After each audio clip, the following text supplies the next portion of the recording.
Thank you.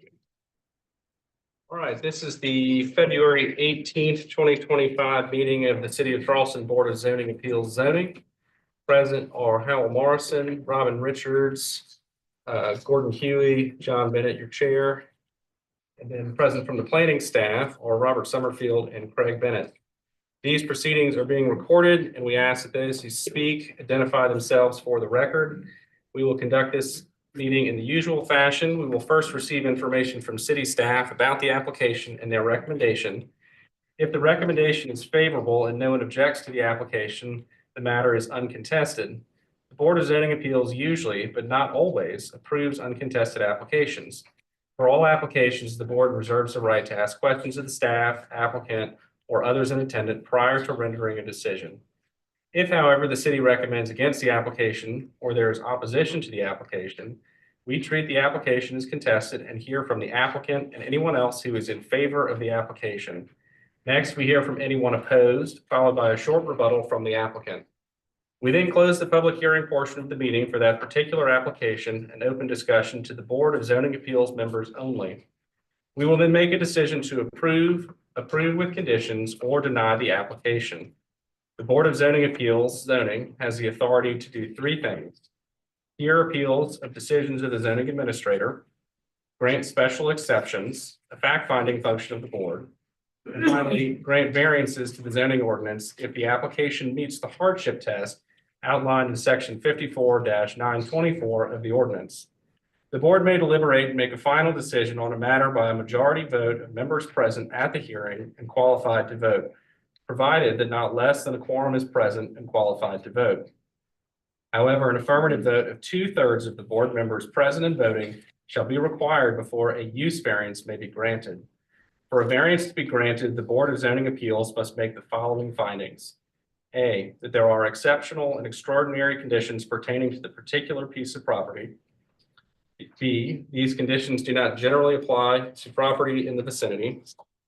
C, because of these conditions, the application of the ordinance to the particular piece of property would effectively prohibit or unreasonably restrict the utilization of the property.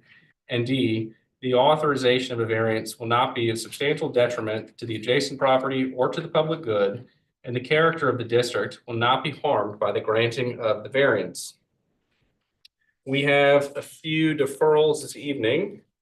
The first item A1, review of the minutes from the February 4th meeting, will be deferred to our next meeting. Item A5, 115.5 Wentworth Street will be deferred. Item A11, 580 Savannah Highway will be deferred. And item B1, 111 Mamie Street will be deferred. Those items will not be heard this evening.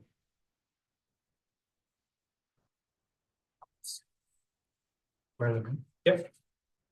All right, I'm required by our city ordinance to ask that anybody who intends to speak tonight be sworn under oath. Please, if you intend to speak tonight, raise your right hand. Do you swear to tell the truth, the whole truth, and nothing but the truth? You will signify by saying, I do. I do. Thank you very much. We'll move on to item A1, review of the minutes, which has been deferred. A2, 245 UG Street. Mr. Summerfield. Mr. Chairman, members of the board, so this is the fourth one-year extension of the vested rights that were granted in 2020 for 150 unit accommodations use. This is for property at essentially Nassau and Hugie Street. As you can see here, it's in the UP zoning. And again, everything remains in order on this, and it is within the applicant's rights to request this one-year extension. Staff would recommend approval. Okay. I have the full body if anyone needs to be refreshed on what this project was. City recommends approval. Is there any change to the application that would cause a review of this? There's not. Okay. Is the applicant present? You wish to add any comments? No. Okay.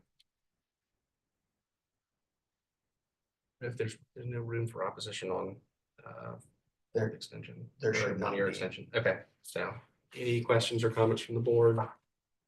Move approval. Mr. Morrison moves approval. And second. I'll second.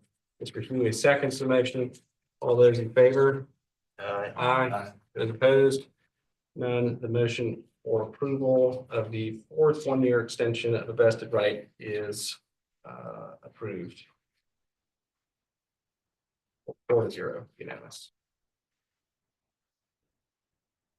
Right, the next item on the agenda is A3, 20 Miranda Holmes Street, West Side District Council 6, TMS number 460-03-03-051, zoned DR2F. Request a special exception under section 54-110F to vertically extend an existing non-conforming building to a total of 2.5 stories, 35 feet. Owner applicant is David Schwarman. Mr. Summerfield. Mr. Chairman, members of the committee, so you can see this property, it's a mid-block here on Miranda Holmes Street. You can see the targeting radii kind of shows it there. You can see where there's the structure in the rear and the main structure in the front. Both have that reddish roof. Here on the site plan, you can see more detail of the building that is proposed to have the vertical extension.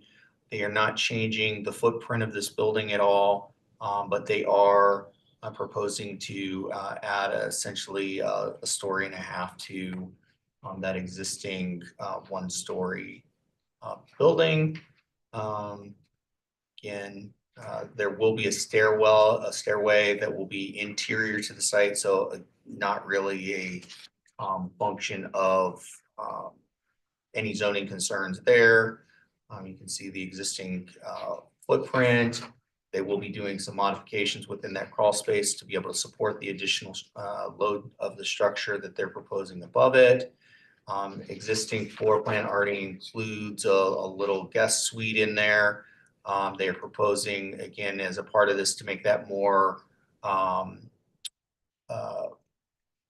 a full kind of guest suite by putting a second story bedroom with living area, bathroom, and then via these circular stairs they're proposing, you would access the half story, which would also have something more along the lines of a master bedroom that would be able to access a porch in the rear of this new half story addition.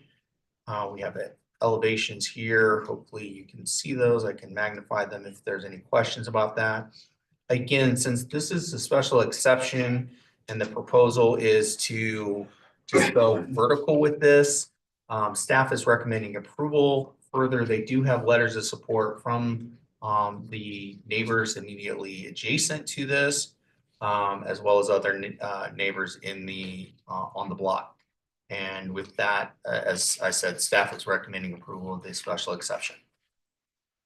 Okay, city's recommendation is for approval. I had one question. How is the half story calculated? Is that just attic space?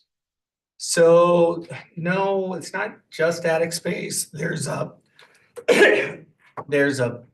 algebraic equation that goes into determining it. It's based on the slope of the roof and the area. It's a little complicated, but it's not as easy as saying 50% of the footprint. It actually deals with slope of roof and what's under the gable, and That is determined by like the zoning. correct. The zoning ordinance does have a definition for it, and the proposal is within that definition to allow it within the Heights District. Okay. Is there anyone here in opposition to 20 Miranda Holmes Street? See anyone? Is the applicant present? You wish to add anything? Yes, please. Will you come up and, oh, you're good. He said I apologize. I thought you said I would. Wonderful. Okay. Any questions or comments from the board? Could you go back to the photograph, the aerial view? Yeah, that. I just wasn't sure. So it's the small building where the red. Yes. To the right of the red circle. Yeah. Yeah. And then the letters of support were from, Letters of support were from, sorry.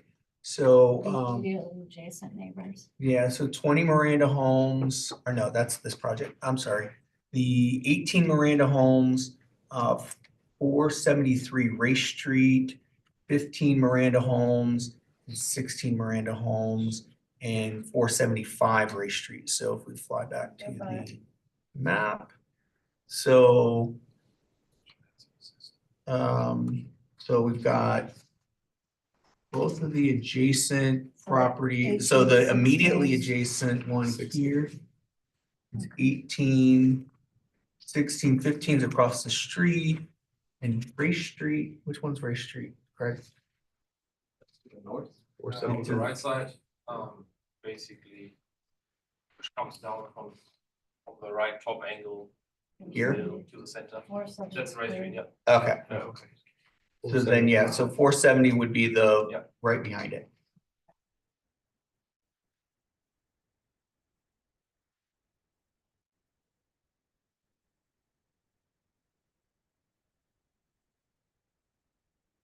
Is the intention to use this as a rental at any point?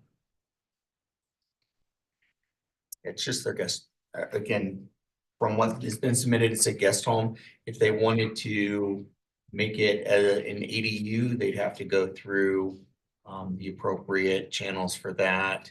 If they wanted to short-term rent it, that's a whole other process. So with this just allows them to upgrade their, essentially their guest space.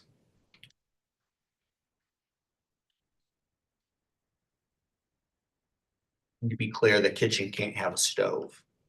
So there is a label for kitchen, there's no stove, and that would not be allowed. You can't have a second stove for a single unit, and this still qualifies as a single unit. They can have an area with a sink and dishwasher and microwave, that's fine. You just can't have the connections for or install a second stove. Any more motions? Any other questions, comments? I'm good. Move approval. Mr. Morrison moves approval. Do I have a second? I'll second. Mr. Huey seconds the motion. All those in favor? Say aye. Aye. Opposed? None are opposed. The motion for approval to request a special exception is granted.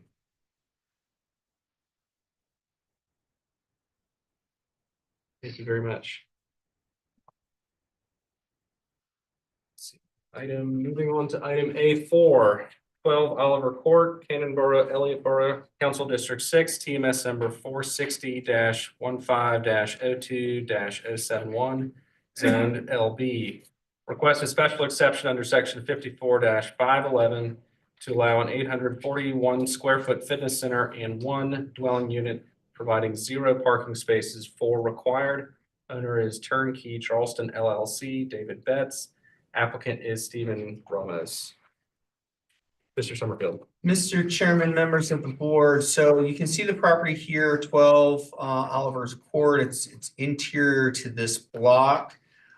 This is a sister project development for, and Mr. Ramos is going to correct me if I get it wrong, but the property immediately photo north on Cary Court, correct?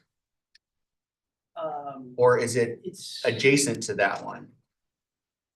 Like, well, on this plan, it would be to the northwest, basically the corner of Carrere and Cannon, there's a development under construction.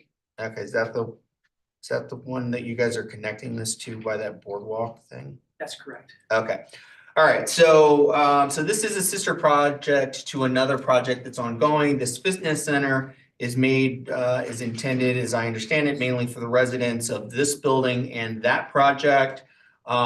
This is in an area that does have community, you know what? I'm used to seeing it this way, so that's why I was saying plan north. That's what was throwing me off. And so, you know, there is commercial parking immediately adjacent to the site. Again, this is not anticipated, as I understand it, to be used for the general public. This is meant to be accessed by residents of this building and the other project. And so with that, with public parking in the vicinity and everything else, staff is recommending for approval of the special exception. So the city's recommendation is for approval of the special exception. Is there anyone here who wishes to speak in opposition to this application? You can see more of the site plan. Have we received letters of support or opposition on this project? We don't have any other presentation, and I don't have the packet. I don't see any in the packet. Mr. Ramos, do you wish to present? Anybody? Well, I'll say a few things. My name is Steve Ramos. I'm the architect for the project, and the owner David Betts is here. And just to clarify a couple things, Marion Hawkins, the president of Canterbury Elliott Borough, I think sent an email either today or yesterday. Yes, we do have that. Thank you. We Sure. do have the approval from the neighborhood association group that looks at planning related items. They are in support of the project. That's right. And we also have support from the immediate adjacent neighbors that are to the plan east on this drawing. There's 3 houses to the east, and then Mr. Betts also owns the house to the south, so he is in support of his project as well. And so I do want to clarify, because I think it's important to be on the record, that the fitness center will be a public business, but we intend that it's designed similar to a hotel fitness center. So we intend the primary user will be people that are staying at vacation rentals in the neighborhood. And so we expect that to be the primary guest, most of which probably won't have cars, or they'll be close enough where they can easily walk. But that being said, there is a parking lot immediately to the west that has paid parking, I think after 5 p.m. And then right across the street, next to the old Hominy Grill, there's an all-day paid parking lot, as well as there's 2-hour street parking as well. So there's ample opportunities, but we also don't think our guests will really need it. So thank you. Thank you, Mr. Reynolds.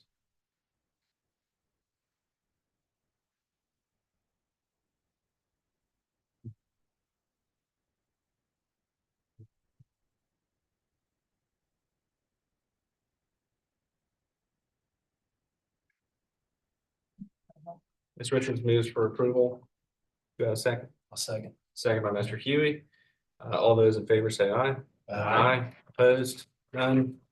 The special exception for 12 Oliver Court is approved unanimously for 0. Thank you very much. Thank you. Next item A5, 115.5 Wentworth Street is deferred. We will hear. We'll move on to item A6, 35 Gibbs Street, Charlestown Neighborhood Council District 8. TMS number 457-11-02-015, zoned SR2. Request special exception under section 54-110F to enclose an existing non-conforming rear porch. Owner SOBB LLC, applicant Julie O'Connor. Mr. Summerfield. Mr. Chairman, members of the board, so you may remember this one from last meeting where the special exception and the variance were divided out. The board did deny the variance, but they deferred the special exception to allow the applicant time to look at it and get with the neighbors. Again, this is enclosing an existing non-conforming porch. Staff is recommending approval of that special exception to do that. Unless Craig is going to tell me differently, we have not received any adjustment to the plans. I believe they remain consistent with what we have seen previously for the porch enclosure. And as I said, so staff is still in recommending approval of the special exception. Again, as it's not exacerbating any nonconformity, it's using the existing space that's already been being used as a porch previously. So the city's recommendation is for approval. Is there anyone here who wishes to speak in opposition to number 635 Gibbs Street? See a hand up. Great. You'll have an opportunity in just a second. First, let's hear from the applicant or owner. If they're, yep. Wonderful.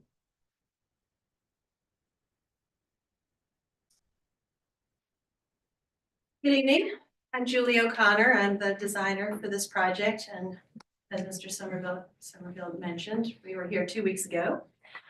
We did modify the drawings only to take off the variance that we were requesting. So we reduced the size of the porch and removed the chimney from the porch, and now meet the ordinance that allows an encroachment over the rear setback with a one-story porch, which is what we're doing. So we now are not asking for a variance anymore since you denied it. And only asking for the special exception, which does include an existing footprint. It is an existing addition to a historic house. And we are asking to just enclose that in this drawing, the left corner as heated and cooled square footage. We did just receive a text from the budding neighbor on that side of the property, which is 37 Gibbs Street. She is the affected neighbor in this case, and she said she was sorry for not getting back to us. I will not be at the meeting tonight and will not object to the enclosure of the second floor porch on our side. I appreciate your making the outdoor porch smaller, omitting the fireplace and saving the tree. Good luck tonight, and I hope it goes well for you. Kind regards, Karen Phillips, who is the neighbor at 37 Gibbs Street, which is on that side of the property where we're asking for the special exception. Do you want this, Robert? Yes, please. Move it to privacy. But we can make sure it's in the record. My client held an open house on Thursday evening and invited all of the neighbors. She had a great turnout. Many neighbors came to talk about the project. And it was a great outreach, and it went really well. And so I think we feel strongly that this is a request that is approvable, especially given the fact that the neighbor that is the affected neighbor has voiced her approval of the project. Happy to answer questions. I'm making it short just because we already talked about all the details last time, unless you have questions. Thank you, Ms. O'Connor. Thank you. Anyone else here to speak in favor or support of this project? We'll hear now from opposition. Come forward and state your name, please.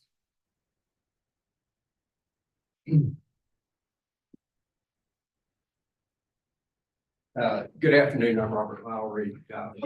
We live behind the house. If you could bring up the pictures. And maybe some of this is more of a question. Actually, if you could pick up the diagram of the proposed as well as that one right there. Yeah. You want the roof plan? Correct. Because I think this is part of my confusion. Is when you look at the second floor and what they're enclosing, it's over on this side. And I'm a little bit confused as whether about the setback total from both sides, and all this is essentially new. There's not an existing part here, and this will be right on the property line. They made an adjustment and put this part. Sorry, I'm just trying to get to the site plan real quick. East side is setback. Yeah, everything is still.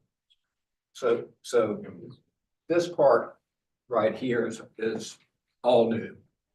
And so this is going to be, I think, now 1 foot back from where the plans they showed us last week, and I'm somewhat confused about all the rules and regulations. But I remember something being said 2 weeks ago about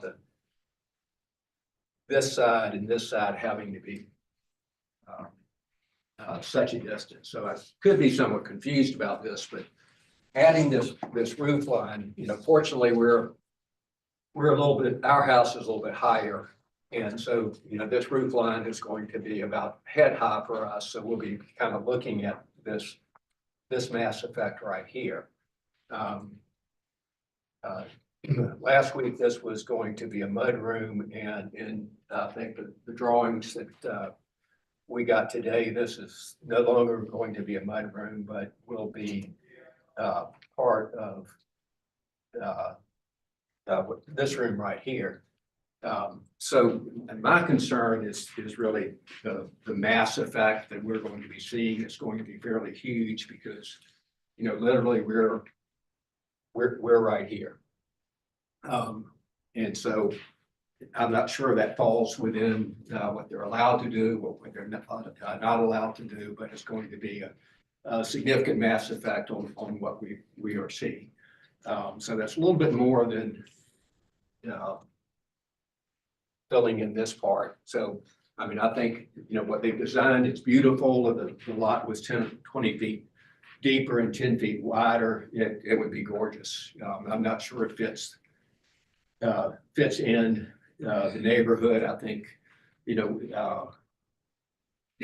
what my suggestion would be, which is not what this is all about, would be to bring the porch to here, and instead of having a roof, have a pergola there. I think that would not only allow a lot more airflow, but in sunny days, be a lot nicer.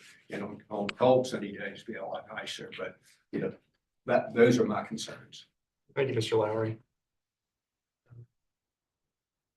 Mr. Bennett, is there any clarity as far as the east side setback goes? Yes, sir. Mr. Chairman, what I can offer there is there's a series of exceptions in our zoning ordinance that can be approved at a staff level. In this case, I believe section 54.506 letter C applies, which states exception to side setback requirements in residential zones. Notwithstanding the setback requirements of this chapter, a rear residential building addition may meet the same north or east side yard setback as the existing building onto which the addition is attached, provided that the length of the addition does not exceed a distance greater than 50% of the length of the existing building. So that's why Robert, I don't want to jump in, but that's why That's not that part of portion this the building request. is not part of the request. Okay, Yeah. that makes sense. Thank you. I appreciate that clarity. Ms. O'Connor, do you have, I'm sorry, is there anybody else who wishes to speak in opposition to this applicant? Yes, please come forward and state your name. I'm Carter Grant. I live at 33 Gibbs. So as you can see on the other side, on the east facing side of 35. Really just a clarifying question, just so that I'm clear on it, because it's a little unclear. So there is no variance or special exception request as part of the application for the addition of the 1-story along the east side of the house? I believe that is correct. Correct. Hold on, Mr. Summerfield. Because it was in the application. I'm just trying to get an understanding of whether they have that as of right. So the application was modified following the denial of the variance at the last meeting for that variance. And Right, and I thought that there were 2 special exception requests in the application, right? No, there's only one for the enclosure of the porch over here. I don't know if you can see on the thing. Yeah, I But got that. What's before the board is this, because this isn't approvable at a staff level. This is a staff level, it's a by right. They make that request and that's approved by staff after we determine that it meets the eligibility requirements. Okay, so will you scroll up to the application? I just want to be clear that I think there were 2 special exceptions. 1-story addition matching the existing encroachment. And so, I don't know, maybe they just asked for it and didn't need to. Yeah, but- exactly. They Yeah. put it in their application. Once we evaluated it, we struck that from the board's review. That gets done at a staff level, and the only thing that came forward for the board to have to weigh in on was whether or not to approve the enclosure of the non-conforming porch. Okay, got That's it. the second story. Correct. And the first story enclosure was approved by staff already. On the east side. Yeah. Yes. Yeah, the east side, because that's, again, it's maintaining the line and it's less than 50%. So it met the requirements for staff to approve that administratively. So the roof line that Dr. Lowry was referring to Is not is part not of our part of review. this. No, that's not in question at this point. That's all I have. Okay, Thanks. thank you very much. I good appreciate it. clarity. Anyone else here who wishes to speak in opposition of this applicant? Ms. O'Connor, if you wish to respond. I was just gonna respond about the ordinance and the number of the ordinance and all that, but you guys already took care of that, so. Thank you. Thank you. Any other questions or comments from the board?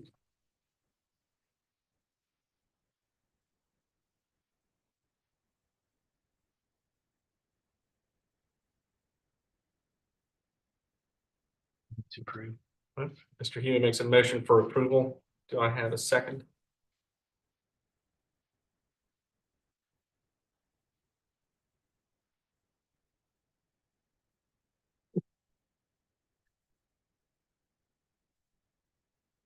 Again, the only thing you're considering is the enclosure of the porch, the non-conforming porch that's over on this side of the building. And again, the height of that is not for our approval. Correct. Okay. I'll second the motion. Mr. Morrison seconds the motion. Any further discussion before we move to a vote? Just want to be clear that there's no opposition. Right. Well, we've had several people speak in opposition. Right, but seemingly to a different, something that's already been approved. Well, they had questions about it. Right, I guess what Yeah. I'm saying is, just want to be clear, there's no opposition to what we're actually voting on. To the extension on the Right. west side. It does not appear, it appears that there is some concern about the mass regardless of whether it is the east or the west side Gotcha. from one of the neighbors. But then also the adjacent neighbor is in support of the change. Okay, So it is a mixed position, I think. I'm good. All those in favor of approval for the application, please say aye. Aye. All those opposed? Ms. Richards is opposed. The application for the special exception is approved 3-1. Thank you very much.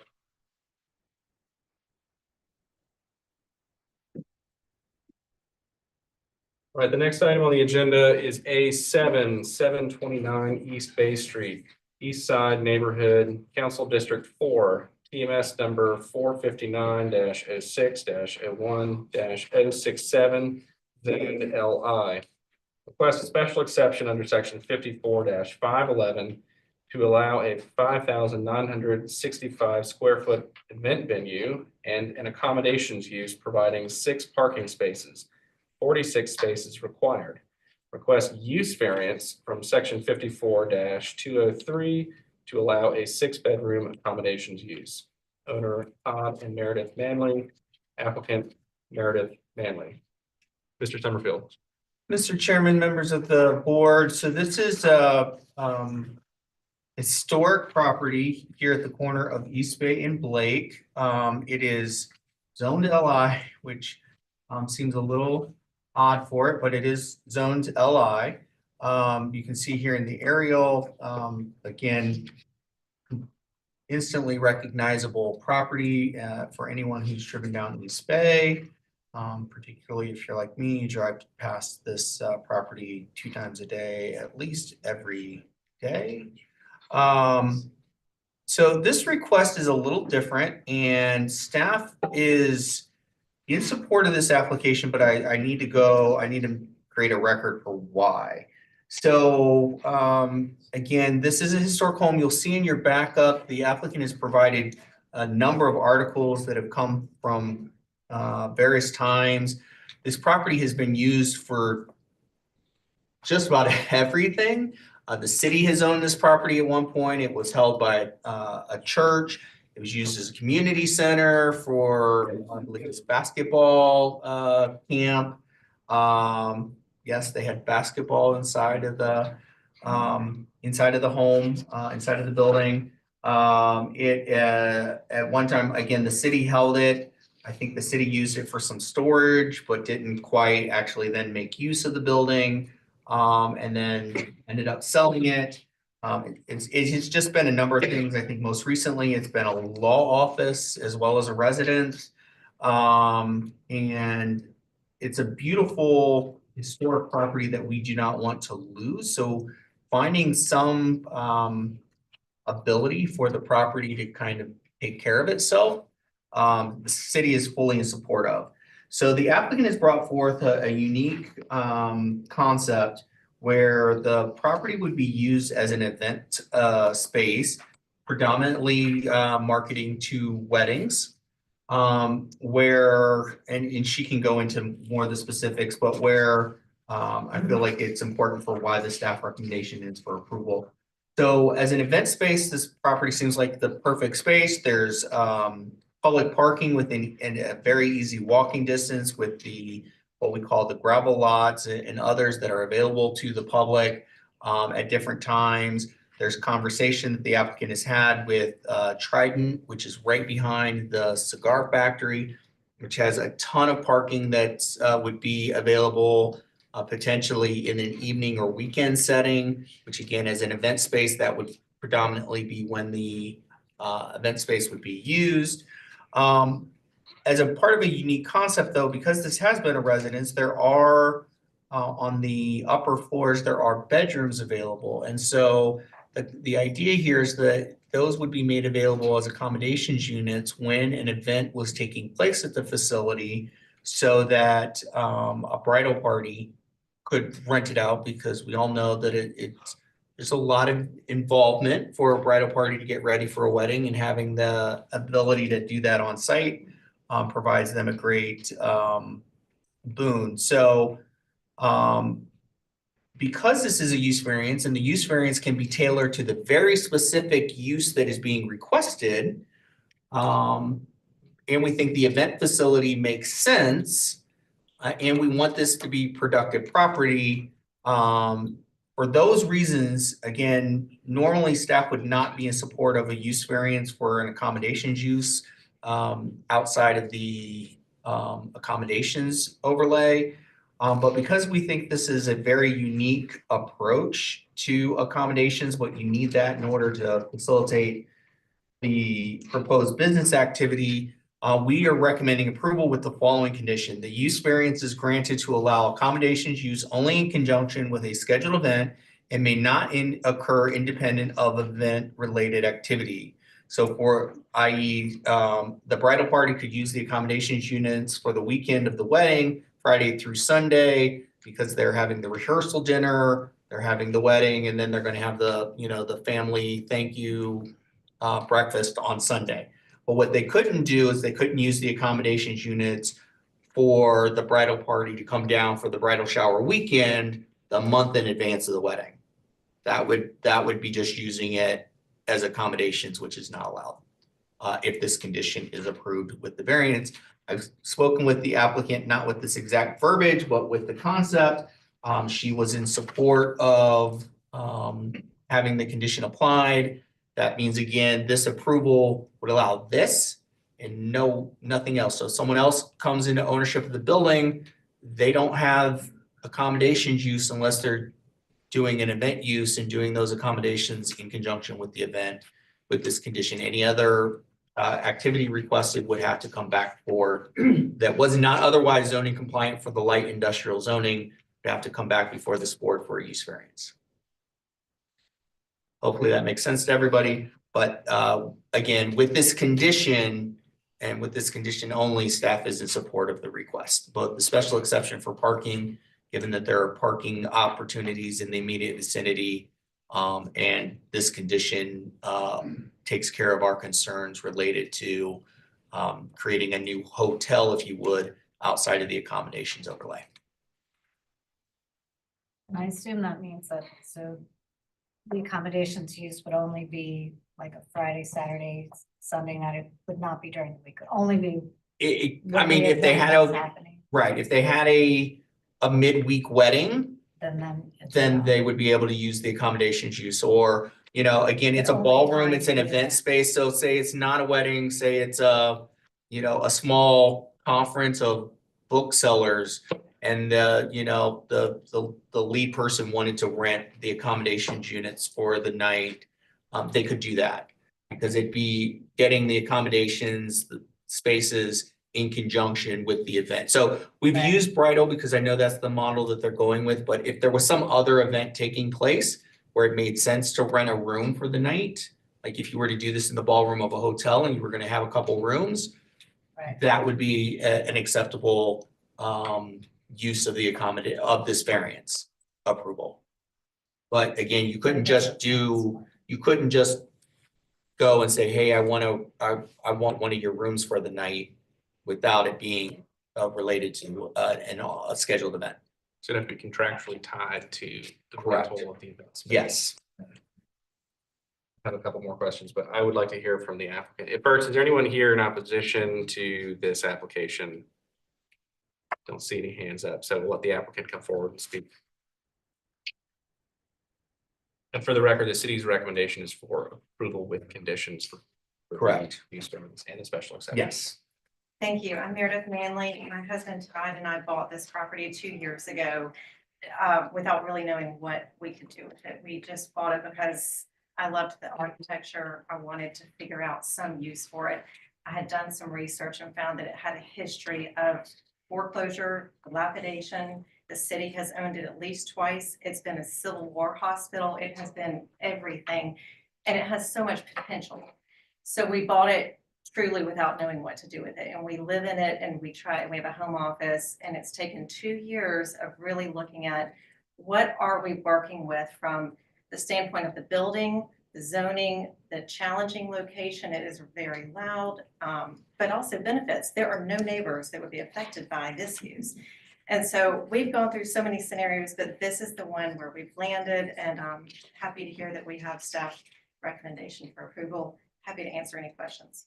And I'd be remiss, they also have letters of support for this project from some of the neighboring properties, as well as folks in the neighborhood further down on Blake and what have you as well. There was a petition that they supplied as well, that has some other folks in the neighborhood that are supportive of this. So you would not retain use of any of the living space if it gets approved? Correct. We would move out. This would be truly a business.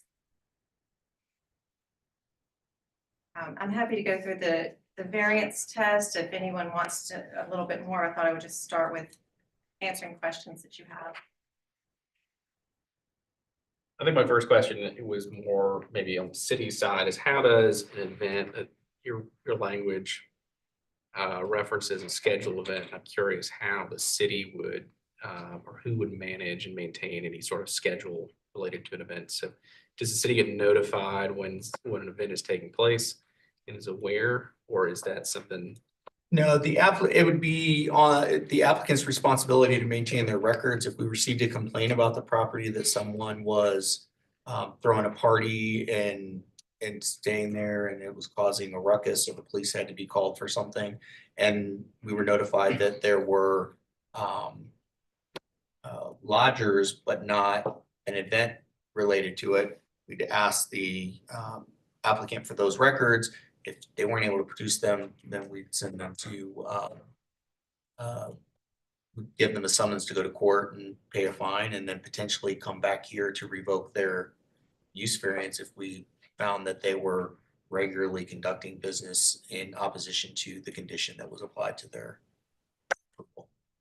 And just so we're clear, our intention is definitely to rent the whole thing as one, not to divide it up as part accommodations, part event space. It's a grand house and it needs to be shown in its best light. It has had such a sad history, and it was rebuilt back in the years 96 to 2000. It needs a lot of work now, but on the inside, it needs to have that grand big house feel like it was back in 1859. It was literally the last house built in Charleston before the Civil War.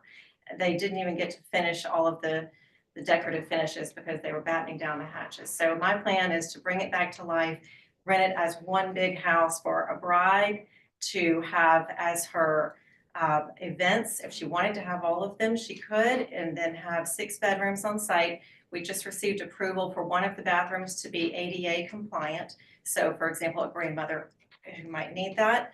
And it has a commercial elevator, it has fire protection in place. So it's really, and the challenging location being the noise primarily, but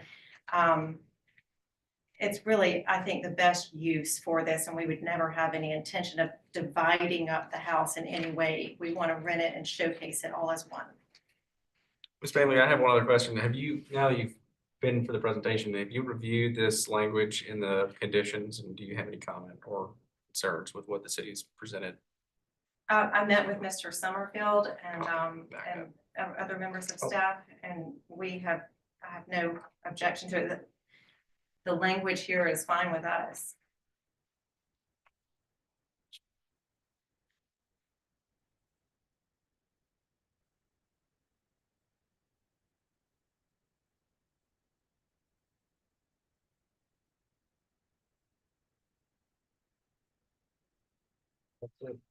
Is anybody else here who wishes to speak in favor of the application? Would you like to come forward, please?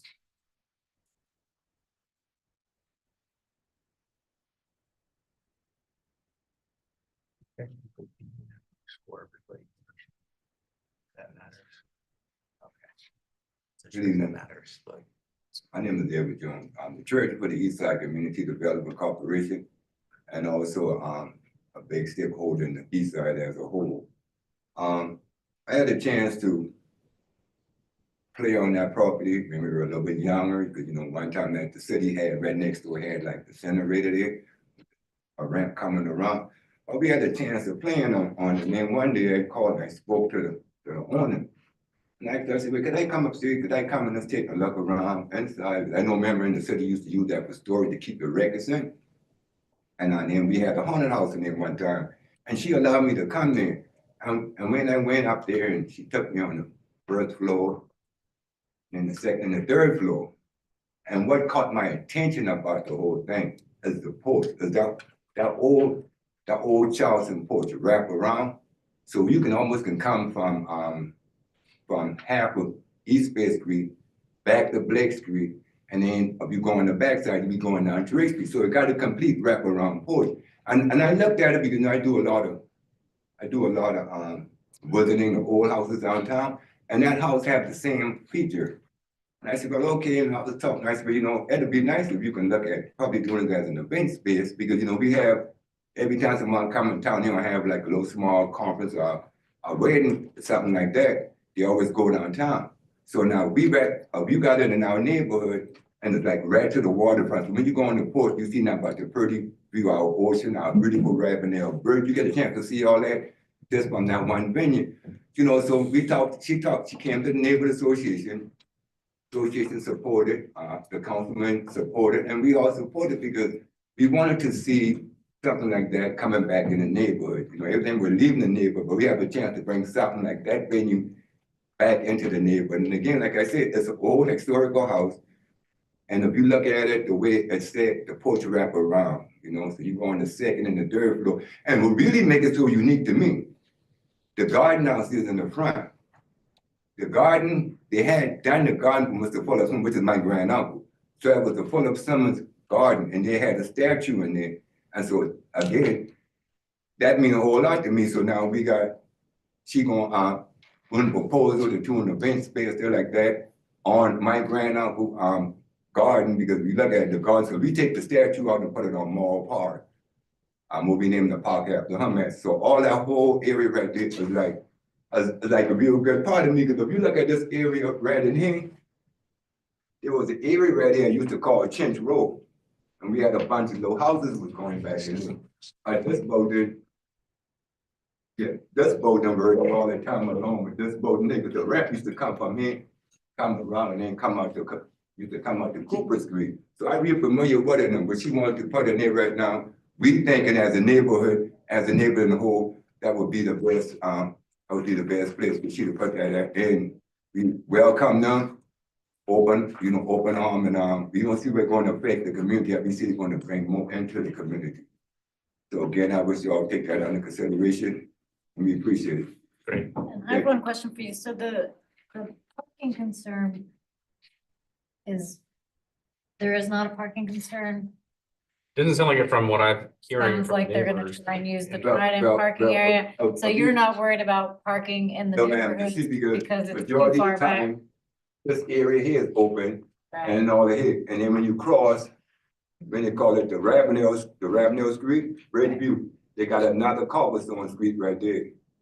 I don't know if they talk with them at the Segot factory, but they don't be using all that area back here on the weekends as well, which you were coming through right here. And you can park here, and then Trident Tech, And just open, Trident, like they yeah. talked to Yeah.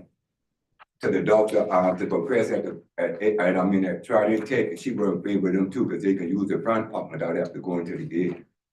Right, I parked in that gravel lot for, thank you, that gravel lot, right? thank you, for about 3 years, and only once can I remember not being able to find a space in it. Right. It's pretty open. So y'all don't think that's. Anybody else here in favor of the applicant? Wishes to speak? It's mainly if you had, I did. I just wanted to thank you, Mr. Jones. That was a great characterization of the neighborhood. He's grown up here. He's very important on the east side. He's done so many wonderful things for the east side.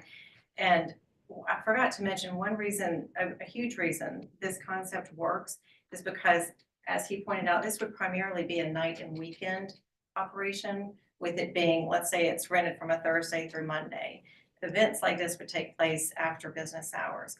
The parking options, we have received confirmation from someone at Trident Technical College that they'd be willing to enter into lease agreements for parking if we needed that. We expect most of these people to be coming from out of town and maybe Ubering, but still there are plenty of nearby parking options.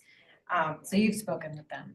Oh, yes, I put in my application, I don't know if you've had a chance to look at it, but it's pretty detailed as far as the parking, even the contact information for the person at Trident.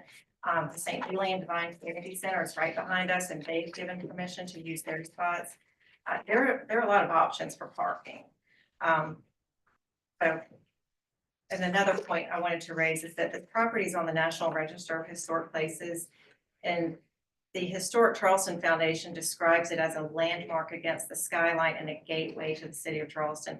This is one of the first buildings people see when they come into the city. This is an attempt to make it sustainable for the first time in history, so that it doesn't repeat this pattern of going into dilapidation. Thank you. thank you, Ms. Manley.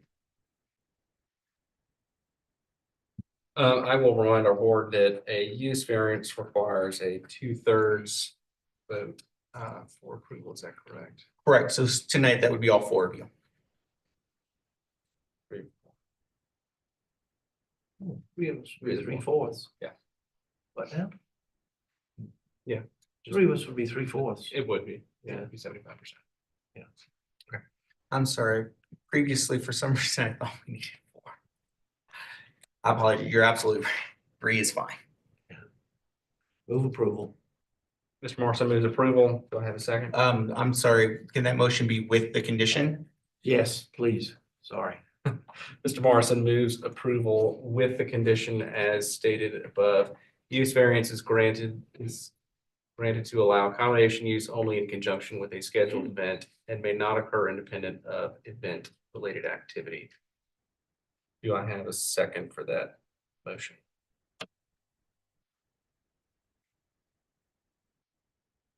Yeah, I'll second. Ms. Richards seconds the motion. All those in favor, please say aye. Aye. All those opposed? None are opposed. The special exception and use variance are both granted unanimously. Thank you very much.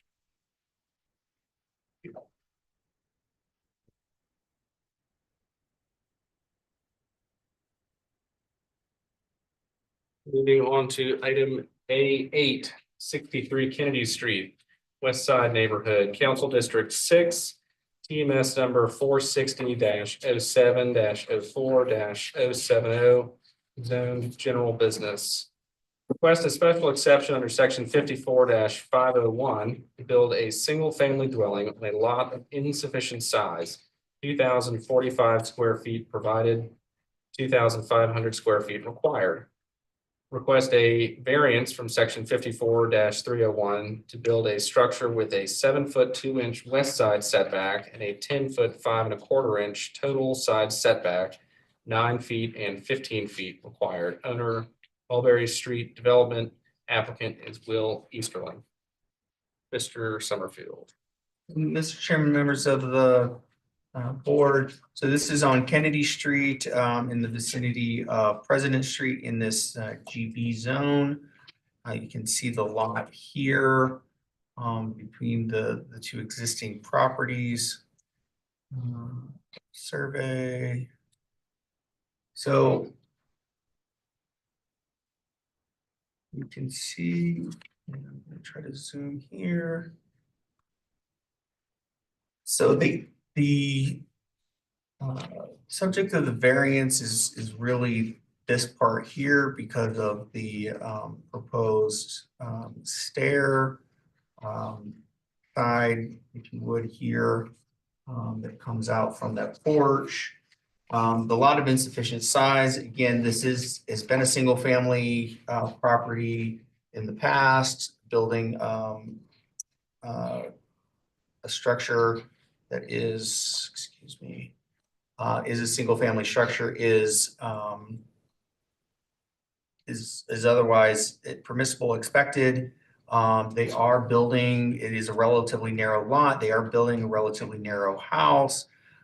They are ensuring that there's room to get vehicle parking on the site. Again, there's not a lot of frills to this. They have to build it up given where it's at. So with that, staff is recommending support for both the special exception for a lot of insufficient size and support or approval for the variance. As again, this is a kind of a weirdly shaped lot. It's very narrow. It's previously had a home on it. You've got to build up now because of flood stuff. So you wouldn't have been able to build like you may have been able to build previously. And for those reasons, staff believes that the relatively limited intrusion into that side setback at 7.5 feet where 9 would otherwise be required. And again, given the nature of the homes in the lot, it'd be very, very narrow if you tried to actually accomplish the 15-foot side setbacks, cumulative side setbacks. And it's, like I said, it's already a very narrow house. There's not a lot of frills going on with this or extras. So staff is recommending support of both a lot of special exception and the variance. Thank you, Mr. Summerfield. Is there anyone here who wishes to speak in opposition to the application? Okay, we will hear from the applicant if they're present. Come forward. The applicant's here. The applicant here.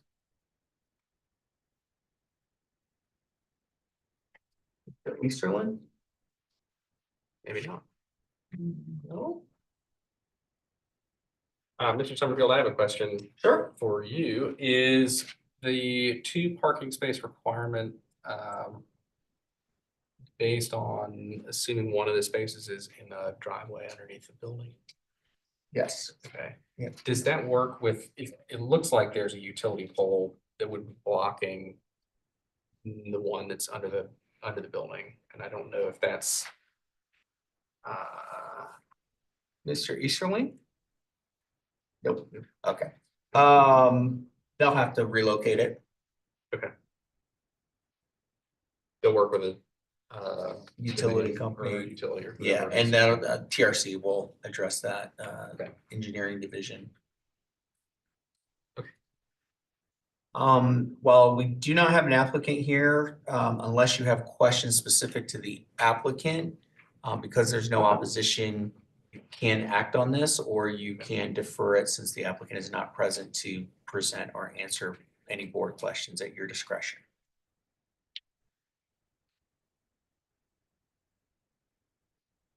I'll leave that to the board members to consider. Yeah, I don't have any questions myself. It gives me a little anxiety, but if I had a question, it'd bother me. But this is just a little anxiety now.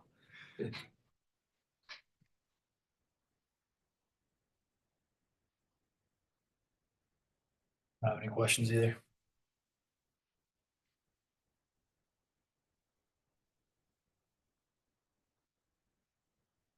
Well, without opposition and recommendation of approval from the city, I'm curious if y'all have a motion. You good, Rob? Without- Yeah. Move approval. All right, Mr. Morrison moves to approve. Is there a second? Second by Ms. Richards. And Mr. Chairman, my apologies. I just want to be clear. We're trying to be a little clear on the special exception and variance ones. That's approval Oh, for yeah, both for the special both. exception Yes. and the variance. Yes, Correct. thank you for the record. We've got to be clear about that. Okay.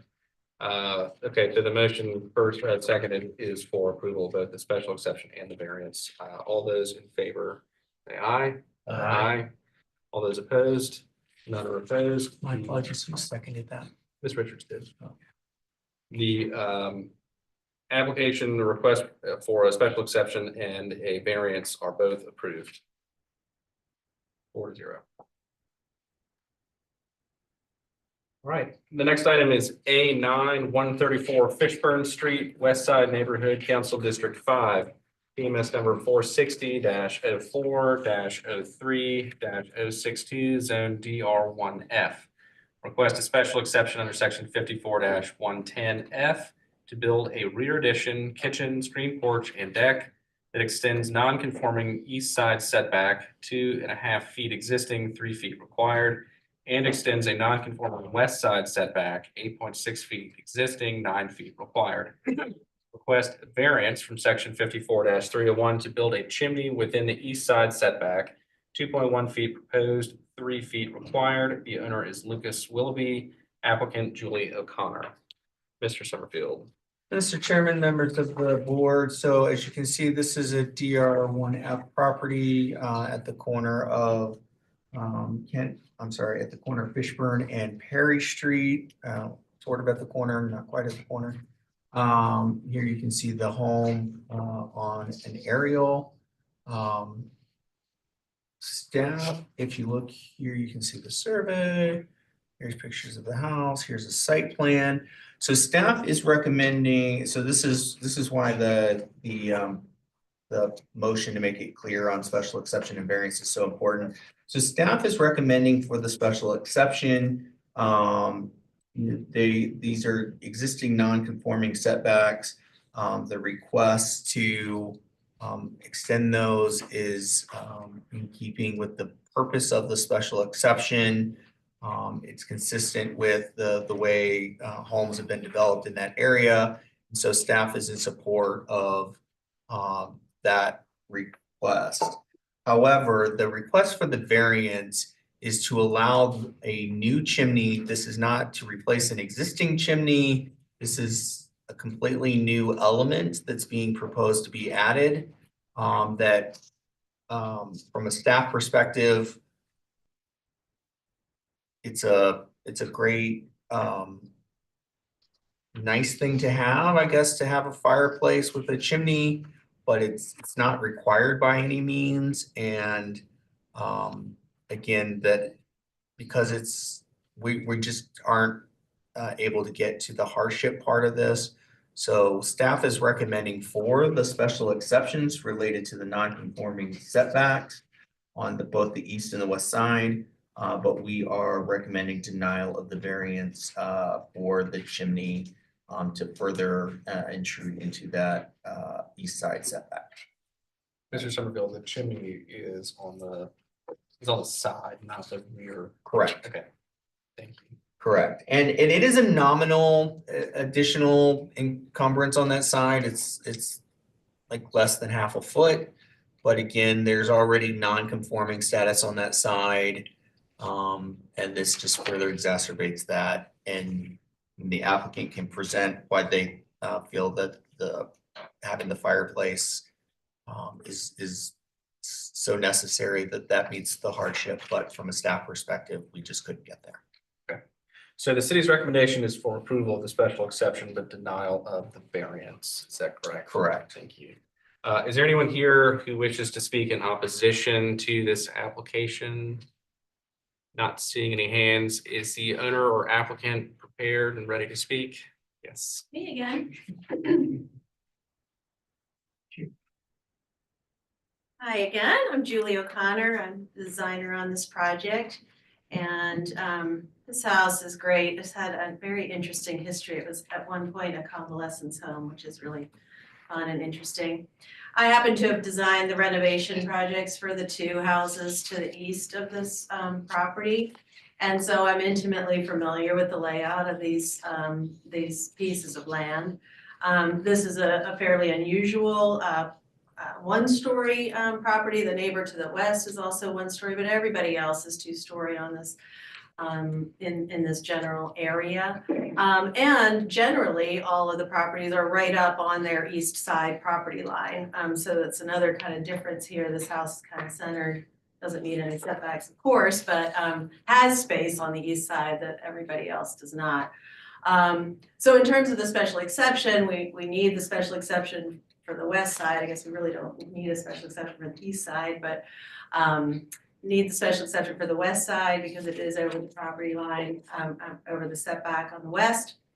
But the addition is modest and in keeping with the design of the house, and we're not asking for any lot coverage variances or anything like that. In terms of the chimney, it is a very modest request. It's 9 inches. We're still over 2 feet from the side property line, which again, the properties that I've worked on in this neighborhood are right on their east side property line. So we're still further away than most everybody else.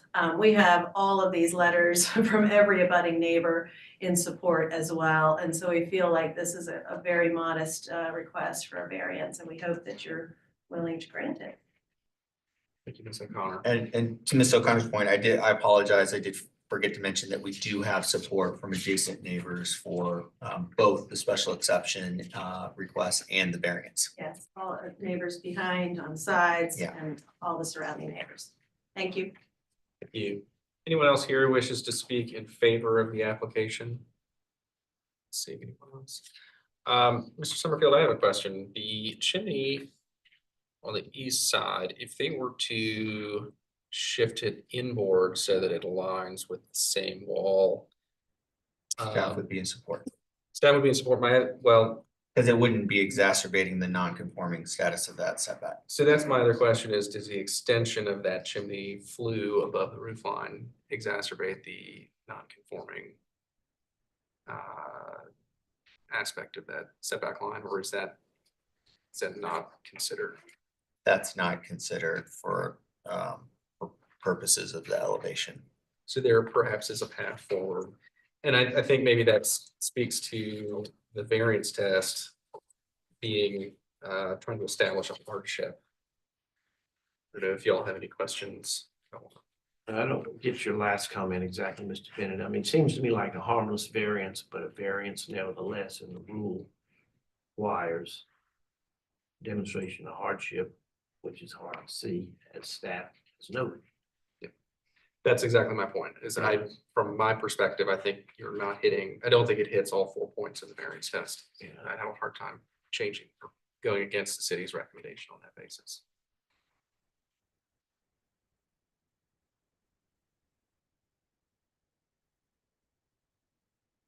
Any other questions or comments? Motions? Move as per the city's recommendation to approve the special exception, disapprove the variance. Mr. Morrison's motion is for approval of the special exception and denial of the variance. Do I have a second? Second by Ms. Richards. All those in favor of the motion to deny this, to approve the special exception and deny the variance, please say aye. Aye. None opposed. The motion for approval of the special exception and denial of the variance is passed. Thank you. Thank you.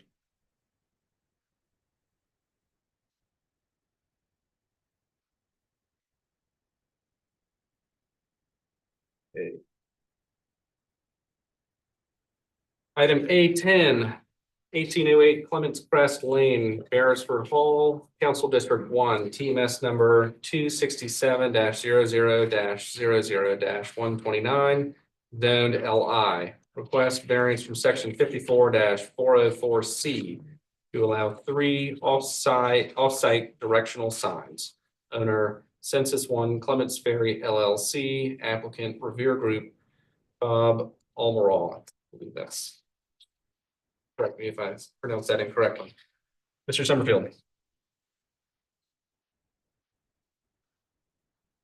Oh, yeah, we've fixed the slide. So just to make for the record, on the agenda that was posted, we had 1808 Clements Crest Lane. It should have been, as indicated here, 1008 Clements Crest Lane, just to make that clear. All right, so this is another one where we have some unique circumstances as it relates to the fact that this requires a variance. This is for a development that is off of Clements Ferry Road for where a new emergency room is going to be because of how the emergency room will be accessed and the buffering requirements and other stuff for this Clements Ferry corridor. The signage program that's being requested for this project is somewhat unique in that even though it operates as a shared facility because of the accesses across the multiple multiple parcels, technically we would be proposing signage that is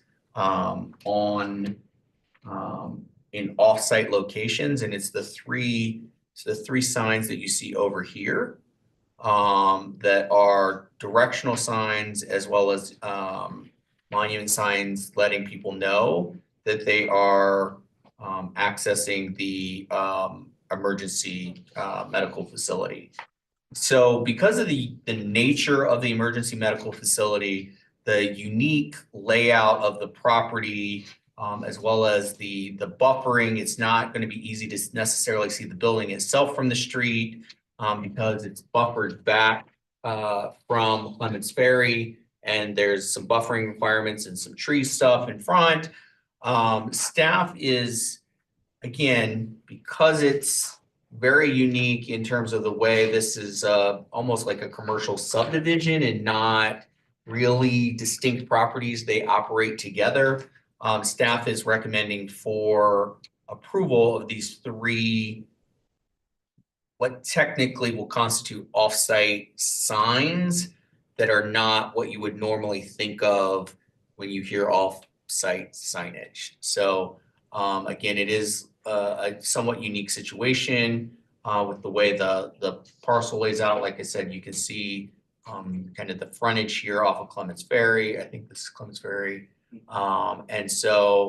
And then you see the kind of the corner that's been built up as a part of the master plan development for this area. So even though the hospital will be right behind it, you won't readily be able to see that. And then the access point is actually once you pass the hospital down on the other side. So like I said, with that, staff is finding that this is a unique situation and is recommending approval of the variance for the off-site signage. Thank you, Mr. Summerfield. Is there anyone here, and thank you for clarifying that this is 1008 Clements Crest Lane. Is there anyone here in opposition to this application? Is the owner or applicant present? If you'd come forward, please, and speak on behalf of your application. Would you state your name for the record, please? Good evening. My name is Mike Piet. I'm the principal of the development company called Census One. We own this property, and our hospital client will be the tenant. We will ultimately operate the freestanding emergency department. So if I could, just let me give you a little background of the project. The intent here is to provide a 10,500 square foot freestanding emergency department. So What does that entail? That entails basically the ability for an ambulance to visit this facility and or accommodate walk-in patients that have some requirement for emergency treatment. That does include trauma, so there will be one trauma room in the facility, and we'll also have 9 exam rooms for the facility. I think the issue here before us tonight that Mr. Summerfield talked about was the fact that this particular site does have some unique challenges in that the visibility or the visibility for either patients and or emergency vehicles that are taking patients to this facility, wayfinding is obviously crucial. And with various tree buffers and landscape design, we've got some challenges. So there really are 2 issues. I think as Mr. Somerville laid out, we've got 3 what we'll call off-site signage, and off-site meaning that the signs don't necessarily sit on our property. So if I could, I'm gonna walk over here. So these 3 monument signs right here are considered off-site signage, or what we're referring to as off-site signage. The owner of this property here has provided us easement rights for these monument signs. So essentially, they're supporting these monument signs so that in the event we have a patient and or a vehicle that's traveling south on Clements Ferry and they miss Charleston Regional Parkway, they then have a series of other signs here to make sure that they can turn in and they can either come through this parking lot, which also has an easement from this owner that's been provided to us. It's already been executed. And if for some reason they execute this turn and they miss this little ingress drive, they also have this back ingress drive to come in through the back of the site. So these are the 3, I guess what we'll call off-site signage. And Mr. Somerville, I don't know how this occurred, but part of the variance requirement application is that we had a couple of these signs. For example, this main sign here that's right on Clements Ferry, we were seeking an increase of the signage space over what code is required. So for example, this main sign that would advertise the facility, we're suggesting that be 91 square feet per face when code would be 40. Why don't you come up, Ben, and introduce yourself, if you don't mind. Ben is the architect that, if you don't mind, he can help explain the situation. Yeah, would you state your name for the record, please? Sure, Ben Curtis. I'm the architect with Miller Pass and Smith for the project. As Mike was saying, the kind of 2-part ask we had, and I believe clarified this with Craig Bennett, the email some time back before the application. We were asking not only for the 3 off-site signs, but asking for exception on the size of the signs. The 3 sign types that were shown on the screen just a moment ago there. We have the size listed there. The sign on the left is 91 square feet, and that is the sign that is directly in front of the building as you're coming down Clements Ferry. The zoning allows for 40 square feet per side as the main monument sign.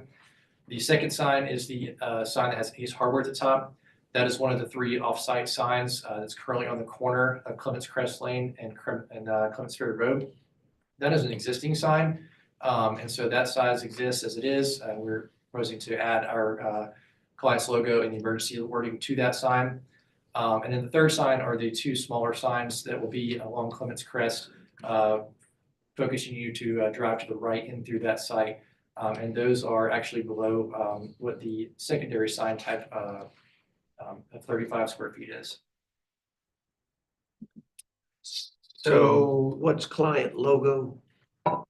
That would be the hospital systems logo. Okay.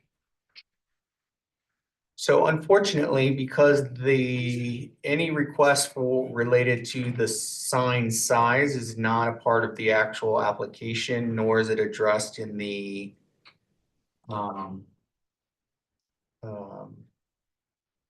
unless I'm missing something, I don't think it's even in the test.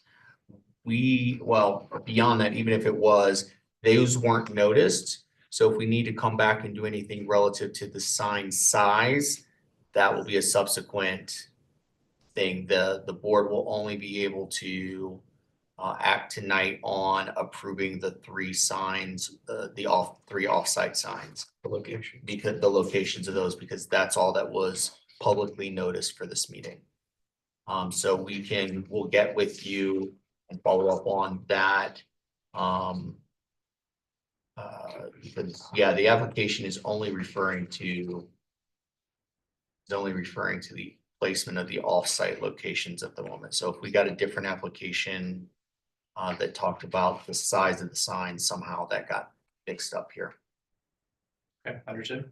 We can get part of this done. Yeah. Great. Thank you, Mr. Curtis and Mr. Pia. Thank you. Anyone else here in support of the application? I don't know that I have any other questions. It seems like they've outlined their variance test fairly clearly. Move approval. Mr. Morrison moves to approve. Do I have a second? Second. Second by Mr. Huey. This is for approval of the variance for locations of the three off-site directional signs. All those in favor, please say aye. Aye. None opposed. The motion for approval of the variance is granted. Thank you very much. Thank you. Thank you. And we're finally to new items. Items A11, item A11 is 580 Savannah Highway has been deferred, and item B1, 1011 Navy Street has also been deferred. Items. Item B2, 1128 Fifth Avenue, Maryville, Ashleyville, Council District 9, TMS number 418-05-00-220, zoned SR2.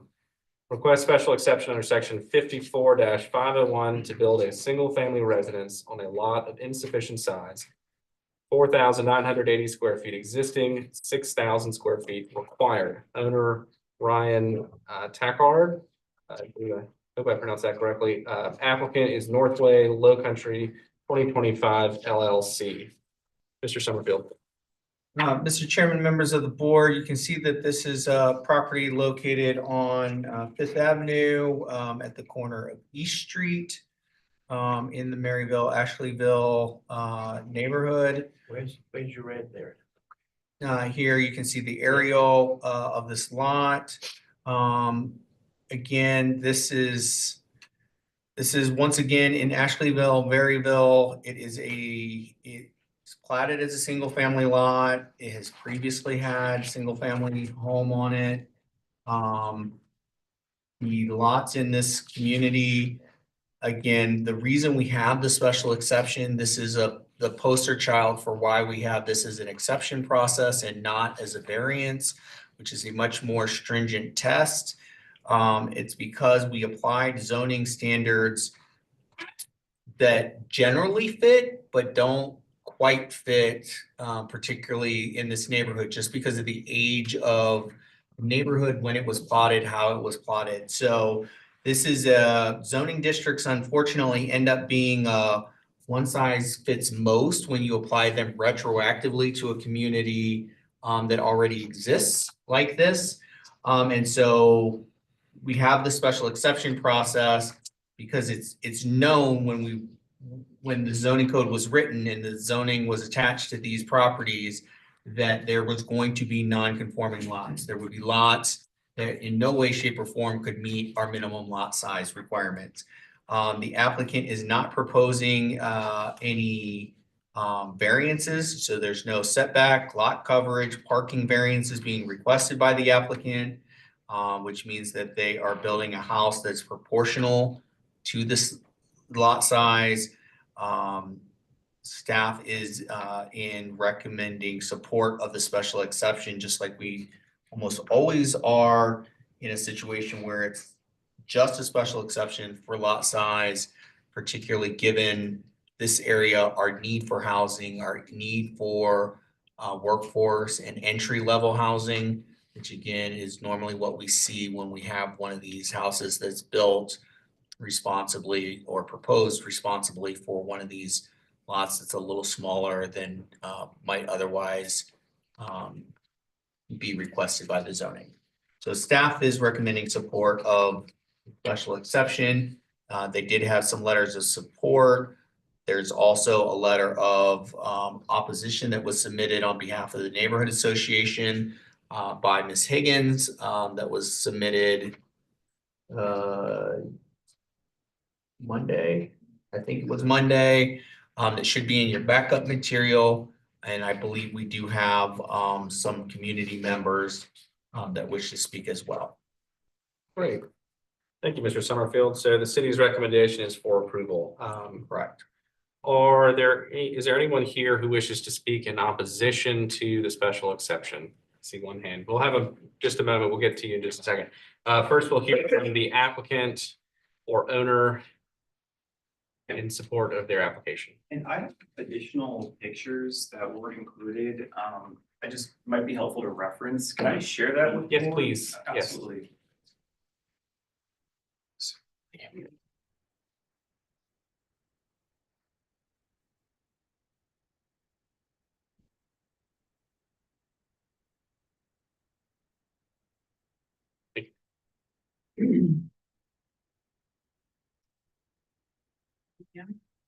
Would you state your name for the record, please? And address. Yeah, my name is Ryan Takard. So I am the owner of this property here we're discussing today. I'm also a resident of the Maryville community, and I actually live right next door to the subject property at 1130 Fifth Ave, obviously in support of it.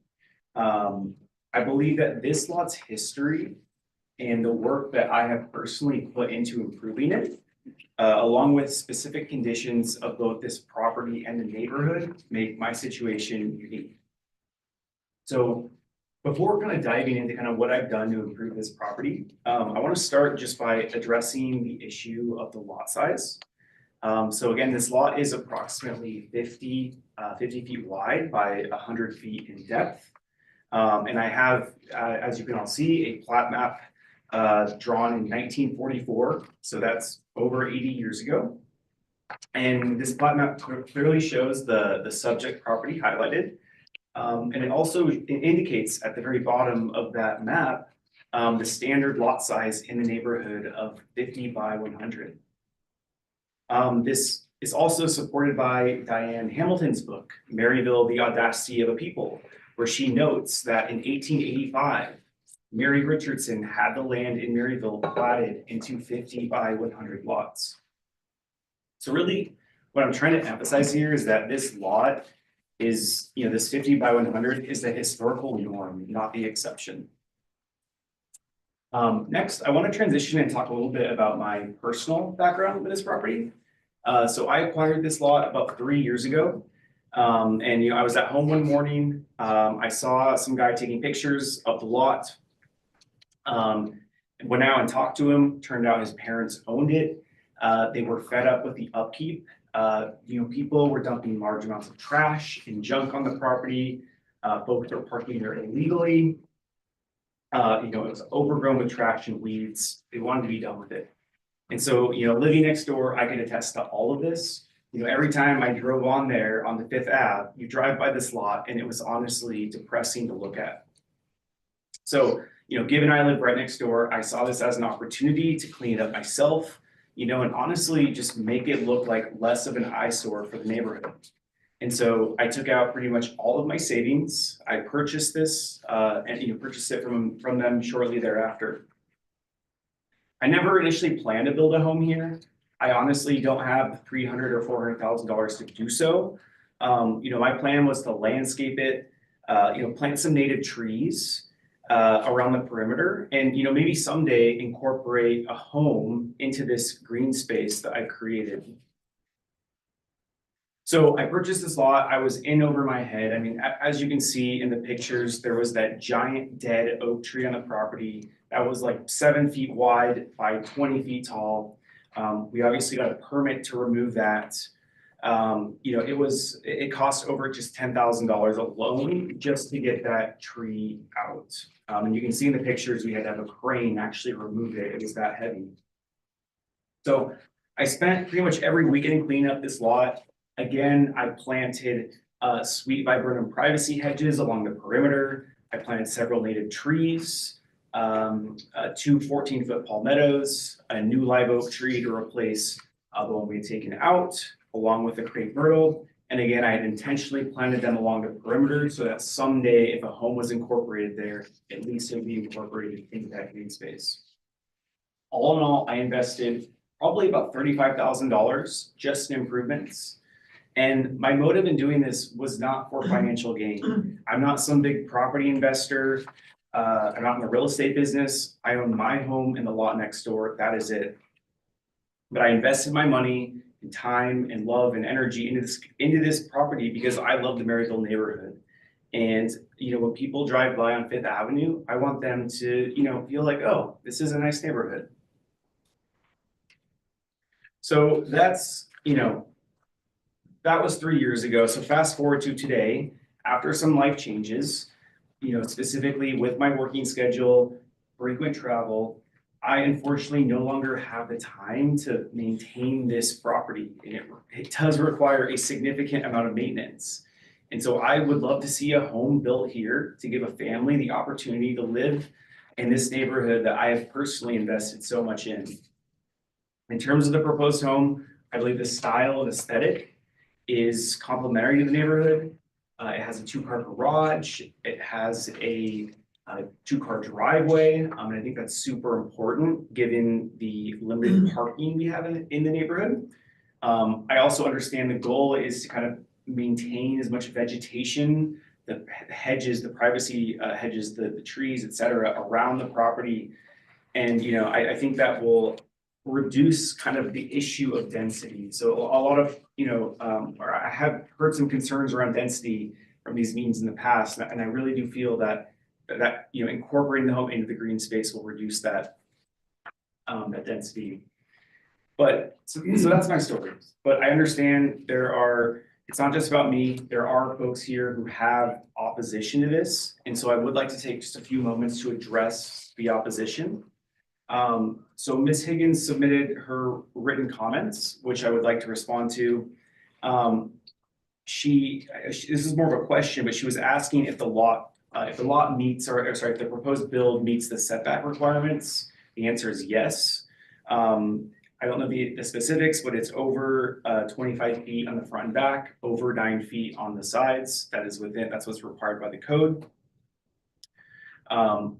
Ms. Higgins also asked if visibility will be obstructed at the stop sign at the corner of Fifth Ave and East Street. So kind of at the bottom right, there is a stop sign there. And so, you know, she wanted to make sure that, you know, the home was properly set back from the stop sign. So when folks are driving, you know, down East Street, that they, you know, can actually see. And I think the answer is yes. I mean, you can clearly see it's, you know, over 25 feet back from that stop sign. She mentioned hedges, concerns about hedges at the front and the back of the property. I don't think those are directly related to this build. You know, I don't want to get too deep into it, but I am happy to answer any questions about that. But and I have gone door to door. I've spoken to a couple of my neighbors. One wrote me a letter of support. I don't believe that was submitted. They sent it to me yesterday. They said, looks great, best of luck. If you'd like to give that to Craig. Yeah, absolutely. I'll make sure that gets included in the record. Yeah. Thank you.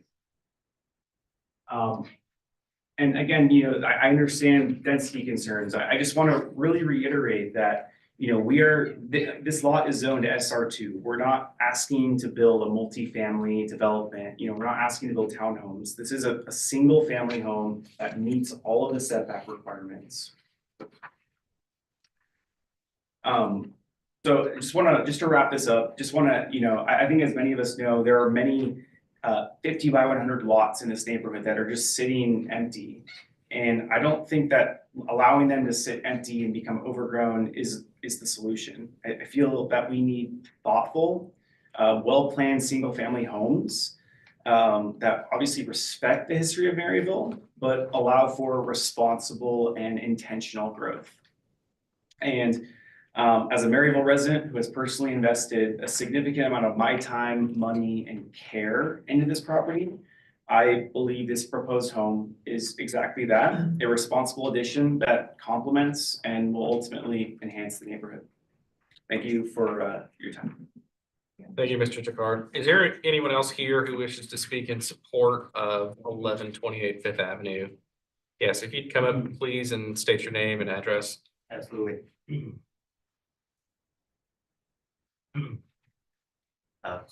Hey there, good evening. My name is Chris Ramsey and I'm representing Northway Low Country. And really, we just want to echo everything that Ryan brought to the table this evening. We are going to build responsibly within the setback requirements, are requesting to do so. We are happy to comply with whatever hedge constraints or what anyone's worried about from that perspective. And we really think that we're adding a tremendous amount of value to the neighborhood and bringing reasonable and approachable housing to that great neighborhood of Maryville. So that's. Thank you, Mr. Ramsey. Anyone else here in support of the application? Okay, we'll hear from opposition now.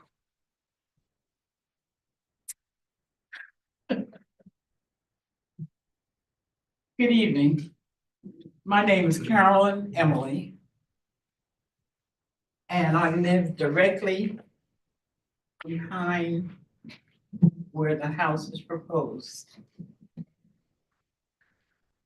I've been there for quite a while. My parents lived there previously and they've been gone almost 20 years. The problem is the corner of East Street and Fifth Avenue. There's a blind spot there. There've been a number of accidents right there on that corner. And it's worse now. I understand about buffering with the trees, but it makes it even more difficult for people to see there. I have a petition with 16 names. There are people who object to that in the neighborhood. We'd like to see progress, but not at safety expense. And that's what we're concerned about.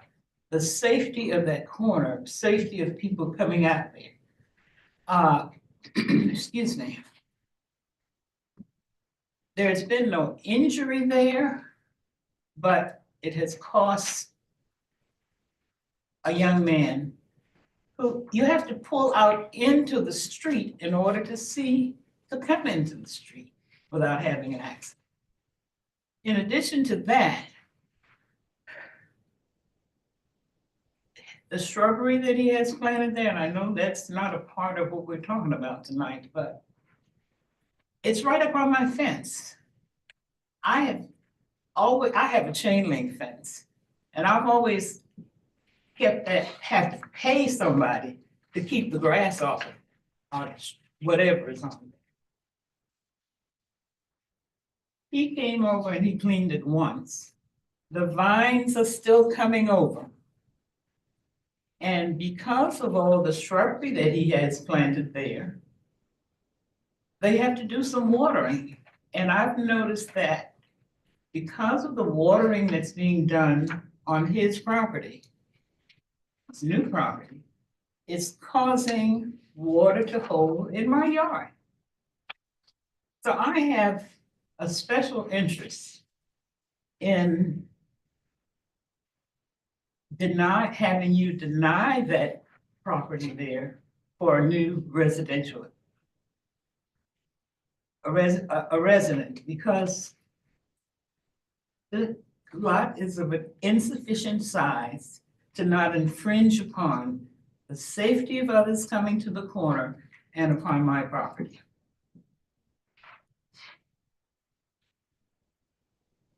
That's basically it. Okay. I do have the list, the petitions, the persons who signed the petition. Thank you, Miss Emily. If you pass that to. This is my first time ever coming before a zoning board. And I guess you can hear it in my voice. I'm a little Well, welcome. shaken. We always appreciate public input. Did well, you didn't Very even well need your spoken. microphone. Is there anyone else here who wishes to speak in opposition to 1128 Fifth Avenue? I agree with Ms. Emily. I'm sorry. I do agree with her. Would you stand up and state your name, please, just for the record, if you wish to?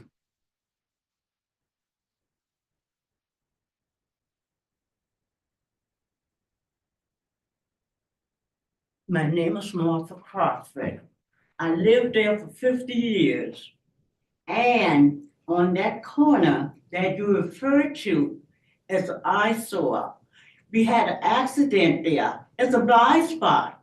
We cannot see. We have to pull out in order to see to keep from getting in the accident. And I do oppose. Thank you. Thank you very much.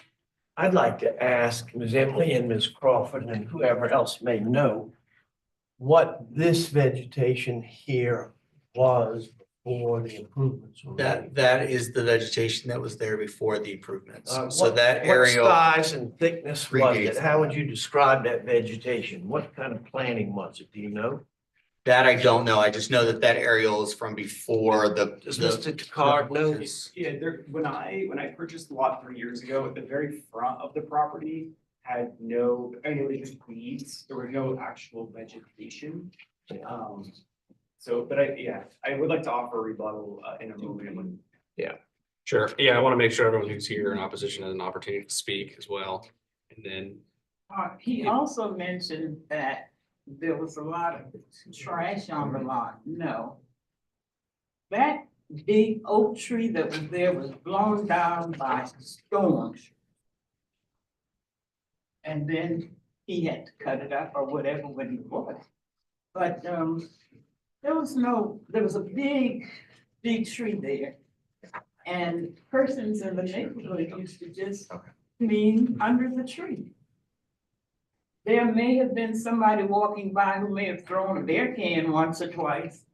But I personally would go out there and rake and pick up what was there. Okay. That property was owned by my family since 1972. thank you, Ms. Emily. Mr. Takar, I'll give you the opportunity at this point to rebut. Yeah, I want to mention the trash. I did dig up a significant amount of trash. It was deeply embedded within the soil. I almost cut my hand several times because there was so much broken glass. I think you can probably see in the pictures, regardless, if you can't see the trash, I mean, you can tell this property was severely dilapidated when I purchased it. It did not look great. Right. Specifically regarding the stop sign, I agree that it is, it's not the best, it's not the safest intersection. However, I believe the issue is that cars drive way too fast on Fifth Avenue. So Magnolia Road is right here, and Google Maps will route folks from Magnolia across Fifth Avenue to the main highway here. And so basically cars, there's no speed bumps, cars just drive really fast. And so I think that is really the problem here. And I agree, when you're pulling down East Street, it is difficult to see. And I agree, like with my hedges, it might make it more difficult. But again, those hedges can be brought down. You were asked, I'm sorry, you were asked to bring it down by the neighborhood association. Well, let me just ask a question before we go any further. Is the vegetation within our purview?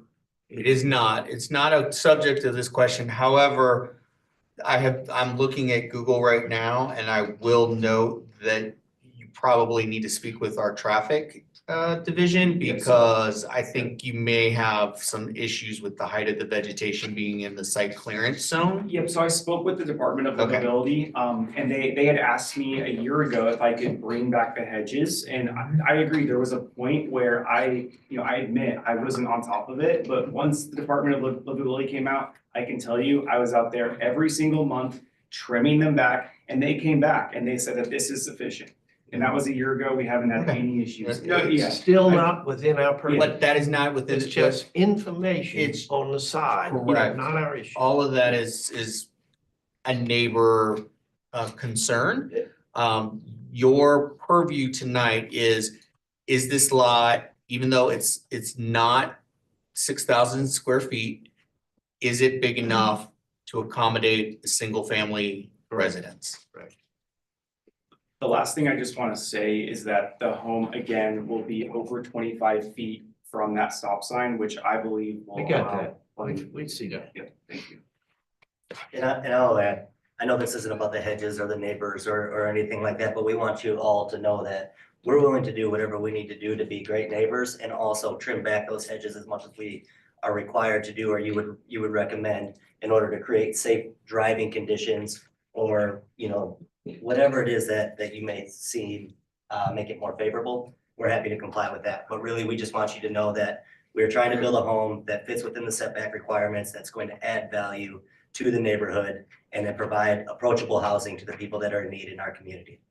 Thank you, Mr. Ramsey. It seems like Thank the issue with the neighborhood, I think, could be addressed outside of this board, and I think it would be a great sign of good faith to work through that with them.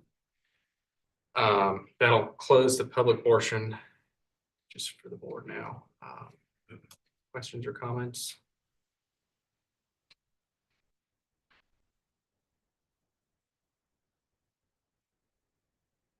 I move approval. Mr. Martin moves approval. Is there a second?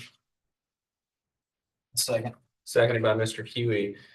I just have one comment, and I think in terms of Ms. Higgins' letter, and I know she's been very passionate about taking care of her neighborhood, and I would just like to say that I would hope that you all would be respectful in her concerns and in Ms. Emily's concerns as you move forward.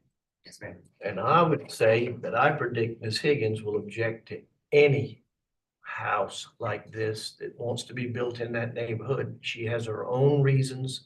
She does not declare in this letter that she is writing this letter on behalf of the association she purports to lead. Last time she was here, which is not related to this, there was, well, I question how many people she represents, because there's no doubt whatsoever in my mind that this proposed building will raise the property values of all the properties anywhere around it. It is a perfectly fine construction. Period. Any other comments before we vote? Our I'm sorry, I apologize. The public portion is closed, but please take that up with the owners. I think that's a very important comment. I would strongly encourage you to do that. All those in favor of the motion for approval, the special exception, say aye. Aye. Aye. All those opposed? None are opposed. The motion for for approval of the special exception is granted. 4-2-0. Thank you.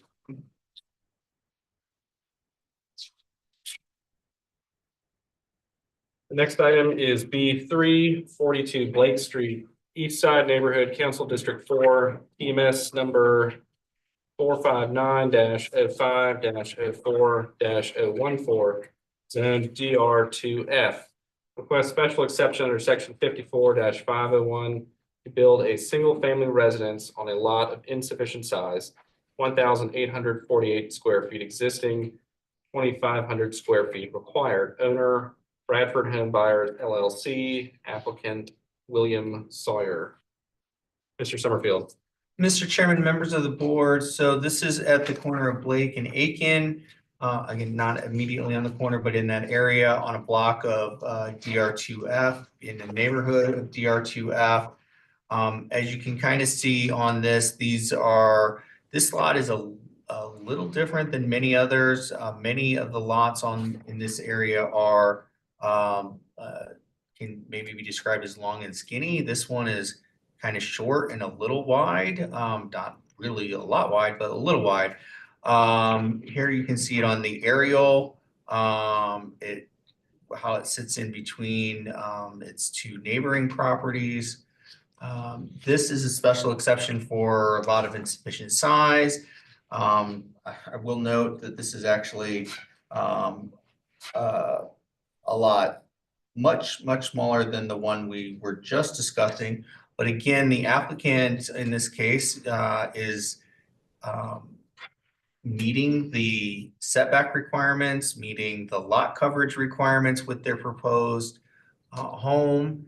It's, they can get a single family lot in. It's, again, with our newer requirements for going up in this area, you know, it's tall.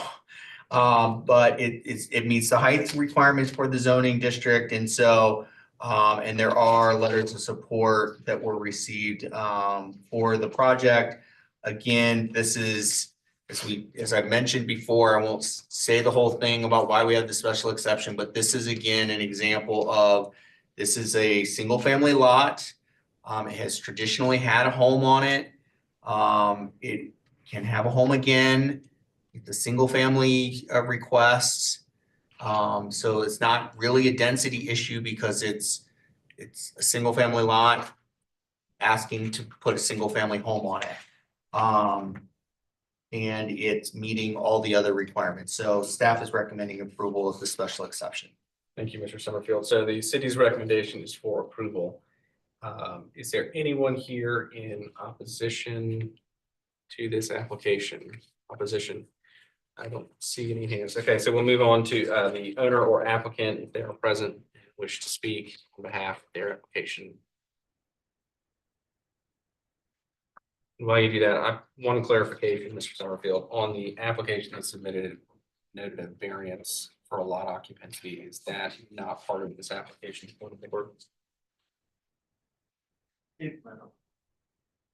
It was noted in an email that we needed that because the previous home was demolished in 2009. And since it had been longer than 3 years, that we needed to apply for that. Well, let's just make sure. TR2F, what's I think that's the, 50%. yeah, I think it's the 50 and the lot coverage is on, per your plans, it's only 42%. Yeah. So I think that's why that's not a part of the application. Great, thank you. I just want to clarify. Thank you. My name is Will Sawyer. I'm the builder on the project. We've been working on this for quite a while to meet the requirements of the zone that we're in to accommodate off-site parking. So we've gone through many iterations to get here to accommodate this lot size, because like you said, it's very small and trying to fit a lot onto it. So I think for a single family, it would accommodate him pretty well. And with 3 off-site parking sites, and it would be a nice house for the neighborhood. There's a few that are like it. Similar lot sizes to the 2 that are neighboring it to the left and the right. We spoke with Mary Edwards, who is the previous property owner, who has lived on 37 Blake Street for the last 30 years, and she is an encouragement of the build. Along with Mark Vanderhorst, her helper out there. So we weren't able to get in touch with the 2 neighbors to the left and to the right. They're rentals. And so Mary was the only letter of encouragement that we could really get for this. Great, thank you. Anyone else here in support of the application? Any questions for the owner applicant?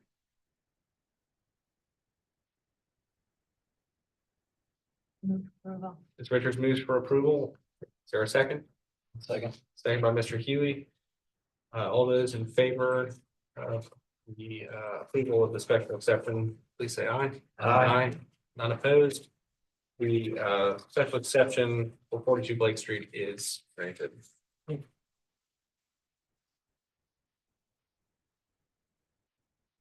You're next one to oppose when I raised my hand up, but you never did. Sir, I apologize. You put your hand down. No, I put my hand up and then you called for the applicant. But I thought, I mean, y'all not get it done now, but there are several things about that lot that I don't think she knew about. About that lot, and that's why it was so long before they developed on that lot. Did they ever tell you with 2 tombstones on that lot? Yeah, we talked to Mary. That's what I'm saying. So- We talked to Mary. Yes, the boys with two tombstones, and my grandparents and were living in the unity of me. But thank you anyhow, sir. Hold on just a second. I don't leave for just a second. I want to consult with with Mr. Summerfield for a moment.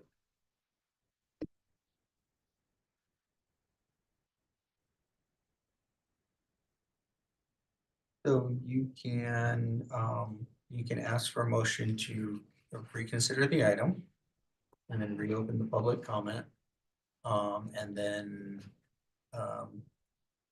hear the public comment, allow for the rebuttal, and then revote. Yep.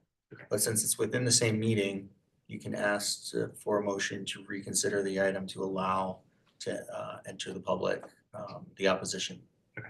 Thank you, Mr. Summerfield. Yeah. All right. Is there anybody on this board who would be open to reconsidering this item or wish to make a motion to receive additional public comment and reconsideration of our prior So decisions? Okay, Ms. Richards moves to approve. Do I have a second? I'll second. Second by Mr. Huey. The motion for reconsideration of this item is approved. We will now rehear the item B3, 42 Blake Street. Reopen the public hearing. Reopen the public hearing portion To allow opposition comments. thank you, to allow for opposition comments. So, Again, my name is Edward Jones. First and foremost, that's disrespectful to the East Side Neighborhood Development Corporation. They never did came to the neighborhood association. Never did. And I would have left right after the East Bay Street, but I saw the 40-something Blake Street on it. And no one ever came to our neighborhood association to talk about this. And like I was saying, yeah, Miss Miriam on the property, or before Miss Miriam got the property, there were tombstones there. There were two tombstones there. All right, and for some reason, someone just happened to move it because they were right at the base slab of the step where you walk up on it with two tombstones sitting off to the side. My cousin, Robert, we call him Chewy. He used to keep that lawn clean. He used to keep that grass cut down. All right, so we know, again, I know when you come down to the city, especially the east side, we know every walk about that area. Now, and just like I said, he said there was tombstone here. We don't know what happened to him, but there were two tombstones right there. Side by side, there were two tombstones right there, right next to the step where you walk up back. And again, they never came to the neighborhood association. If they came to the neighborhood association, then we would have known y'all would get a letter of support from the neighborhood association. But we were kind of requiring of what was going on. We were trying to get them from the President Society to kind of look into it, to look into it, see what type of grave it was. We don't know if it was someone from the Civil War, whatever. We know we had two tombstones there, and all of a sudden, now the two tombstones gone. We don't know what happened to it because we had brushes growing up around it. We never know what happened to the tombstone. You know, I never seen after. And after I saw it on the agenda tonight, I said 42 Blake before the building. That right next to us, right next to us, Miss Green Pink House.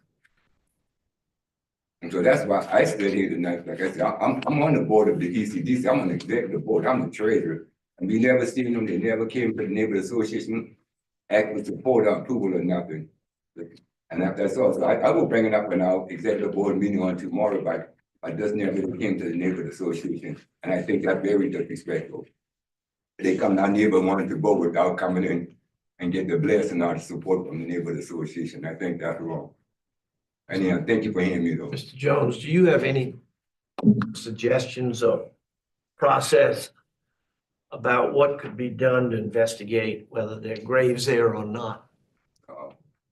Besides probing the spot where the tombstones were? I'll be honest with you, I don't know, but I know they are. Probably we can go to, I probably can contact someone from Avery and have them look into it. They were doing a lot of what the old graveyard do out of the community. So they'd be real familiar with it. When that's down there on the call to Charleston, they will take a look into it, right?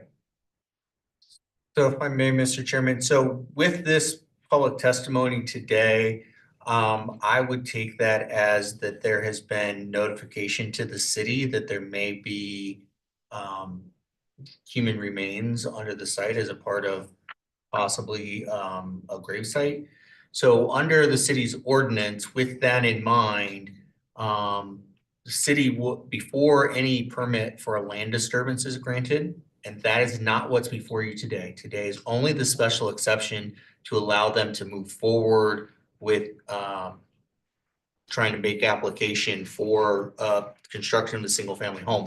But prior to approval of any land disturbance, with that notice to the city, there will be an obligation on the city's part and the property owner's part to investigate whether or not there are any remains, and then have an action plan for how to address any disturbance of any remains that may be on the site. So to Mr. Edwards' concern, there is a process, and technically he is putting us on notice of that. And so prior to issuing permits to disturb the land, the city would be working with the applicant to find out for sure if there was going to be anything. And we can still take our vote without. Correct. Your vote is prejudice to that completely process. different, separate from that. But we do have a process to attempt to ensure that if there's potential for a grave site to be on a property, that we are trying to figure that out before the grave or the burial site has been disturbed. Right. And have an action plan. Again, it doesn't mean that no development will occur there. It just may mean that a plan for trying to identify those remains and finding the appropriate place for those to be reinterred,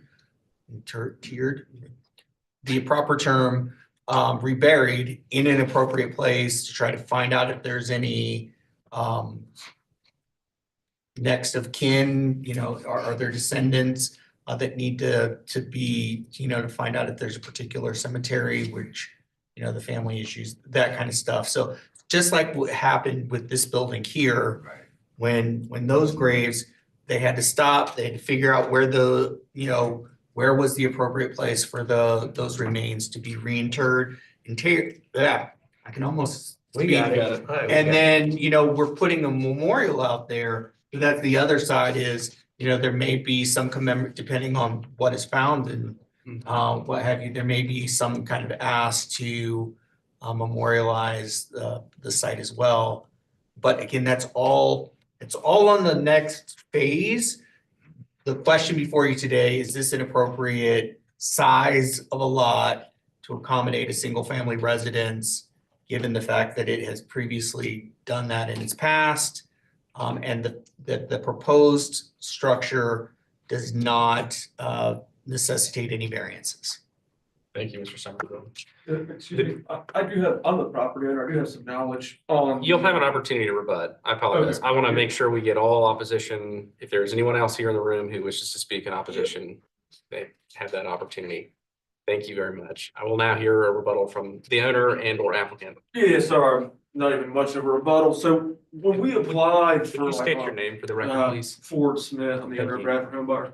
When we applied for like our building permit, zoning permit, they found a Google image from eons ago with this memorial statue.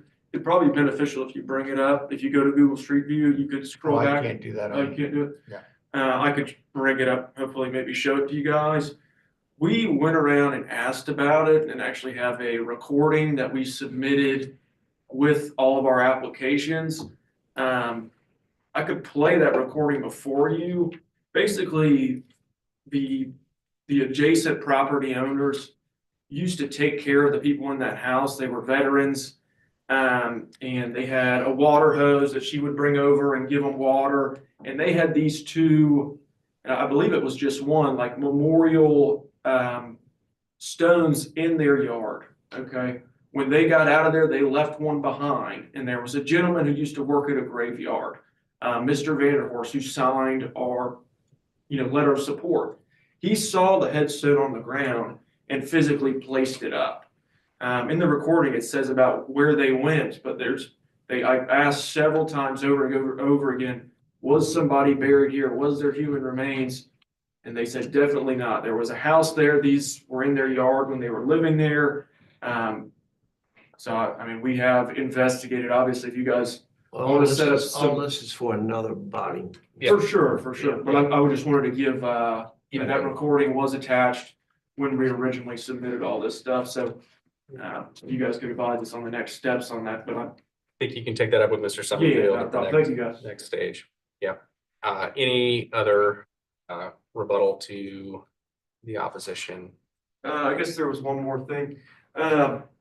I apologize for not coming to meet with you at the neighborhood association. I've owned this lot for about two and some years now. I haven't done a ton of projects downtown. I didn't know that there was an HOA. If I, It's not an interest. or neighborhood association, if I would have known, I would have come and talked with you guys.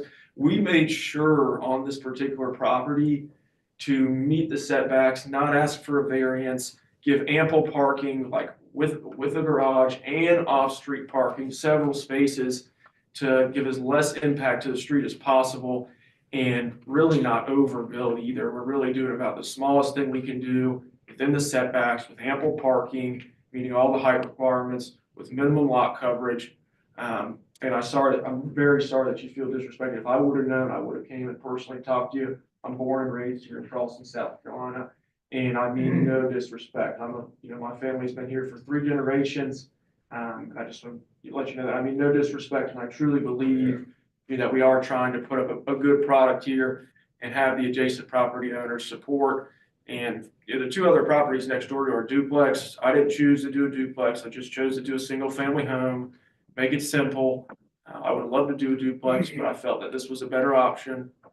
So we're really trying to do a good job, do a good product, not disturb the neighborhood, have support from Mary across the street that lives there, cleans up the block every day. So anyways, appreciate you guys. Great, thank you so much. All right, we will close the public comment portion. Now return to just the board only. Thank you for bearing with us procedurally.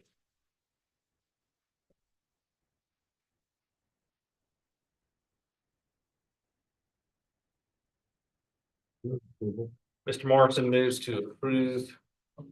Second by Mr. Huey for the special exception. All those in favor of approval of the special exception, please say aye. Aye. None opposed. The motion for approval of the special exception is passes 4-0.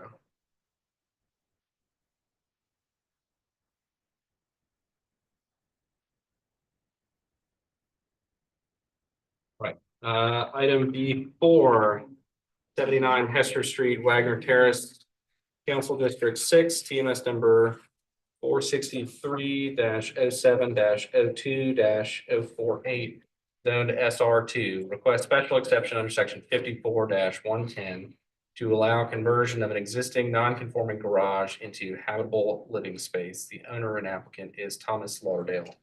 Mr. Summerfield.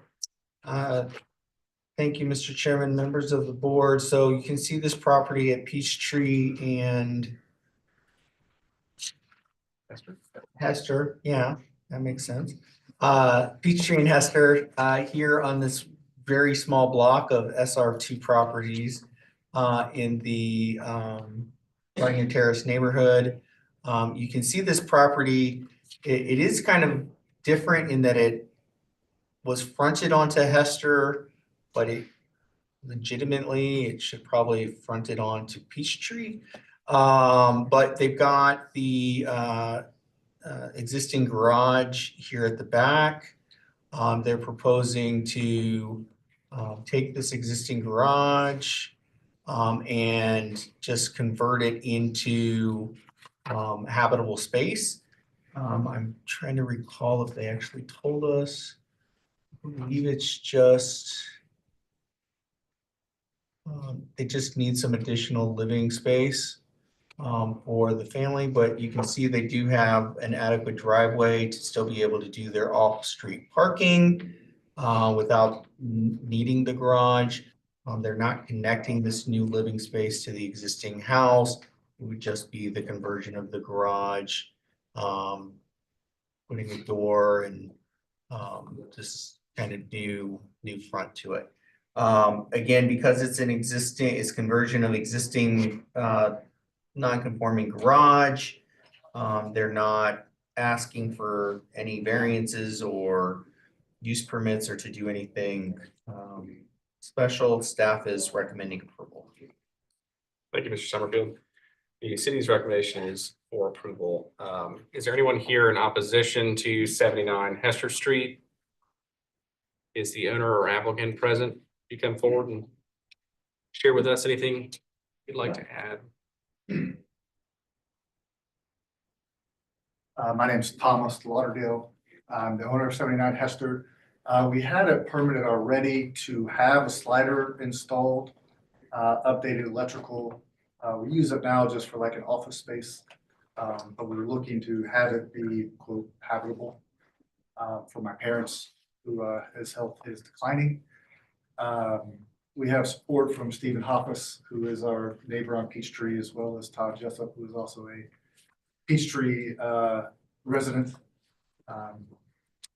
So yeah, we just wanted to kind of, I guess, zone it correctly since the work had already been done. I guess it was just done for, you know, recreational use instead of habitable use. So. Thank you, Mr. Lauderdale. Anyone else here to the applicant? Any questions or comments from the board?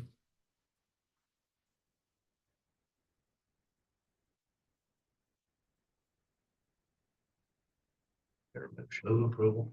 Mr. Morrison moves to approve. Is there a second? I'll second. Second by Mr. Huey. All those in favor of approval for the special exception, please say aye. Aye. Aye. None opposed. Sorry. No, none opposed. The motion for approval of the special exception is passed. Thank you. Thank you very much. The next item on the list is B5 1868 Norton Street, West Ashley, Council District 2, TMS number 354-04-00-22, zoned SR1. Request variance from section 54-301 to build a 780 square foot accessory structure with a 30-foot front setback, 60 feet required.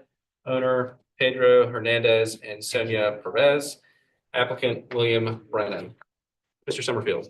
Mr. Chairman, members of the board, so you can see the lot here. This is an area of West Ashley where we have some city properties, some not. This is an SR1 designation here at the end of Norton Street. Here you can see the aerial of the lot. So the proposal, so this lot is definitely meets the oddly shaped lot in that it's oddly shaped. It has the bulb for the cul-de-sac on it. As you can kind of see, it's anything other than square, lots of angles, kind of almost some weird diamond shape. At any rate, because of the shape and the way that the lot is oriented, it's not physically possible to set the structure 60 feet back. And for that reason, again, this will create no detriment to the community. Oddly shaped lot, it's a different lot configuration than you see in other lots in the vicinity. And it's not possible to do this detached garage at the 60-foot requirement. So staff is recommending approval of this variance. Thank you, Mr. Summerfield. So the city's recommendation is for approval. Anyone present in opposition to the application? Is the applicant here wishes to speak on behalf of the application? I'm sorry, Do you wish to speak on behalf of the application or are you here in opposition? He's the applicant and they did have letters of support. I will. You don't have to. Only if you wish. You don't have to. No, it's just that because of the odd shape of the lot and the fact, put up the cul-de-sac, the floor plan, not the floor plan, the Site plan. This is in the neighborhood. It's a cul-de-sac that was never built. So that the road is here. And all the houses on this lot effectively use this as their front border. So in actuality, I have a 60-foot setback from what is actually the road. But had I known that this was required a 60-foot setback, where this was required a 30-foot setback, we might have tried to do something different. But anyway, this is what I am dealing with. And Thank you. thanks. Any other questions or comments? Or motions? Move approval. Mr. Morrison moves to approve. Do I have a second? Second by Ms. Richards. All those in favor, please say aye. Aye. Not opposed. The motion for approval of the variance is granted. Thank you very much. Thank you very much. Do I understand there's a 5-day waiting period that for Yeah, this you- to take full effect?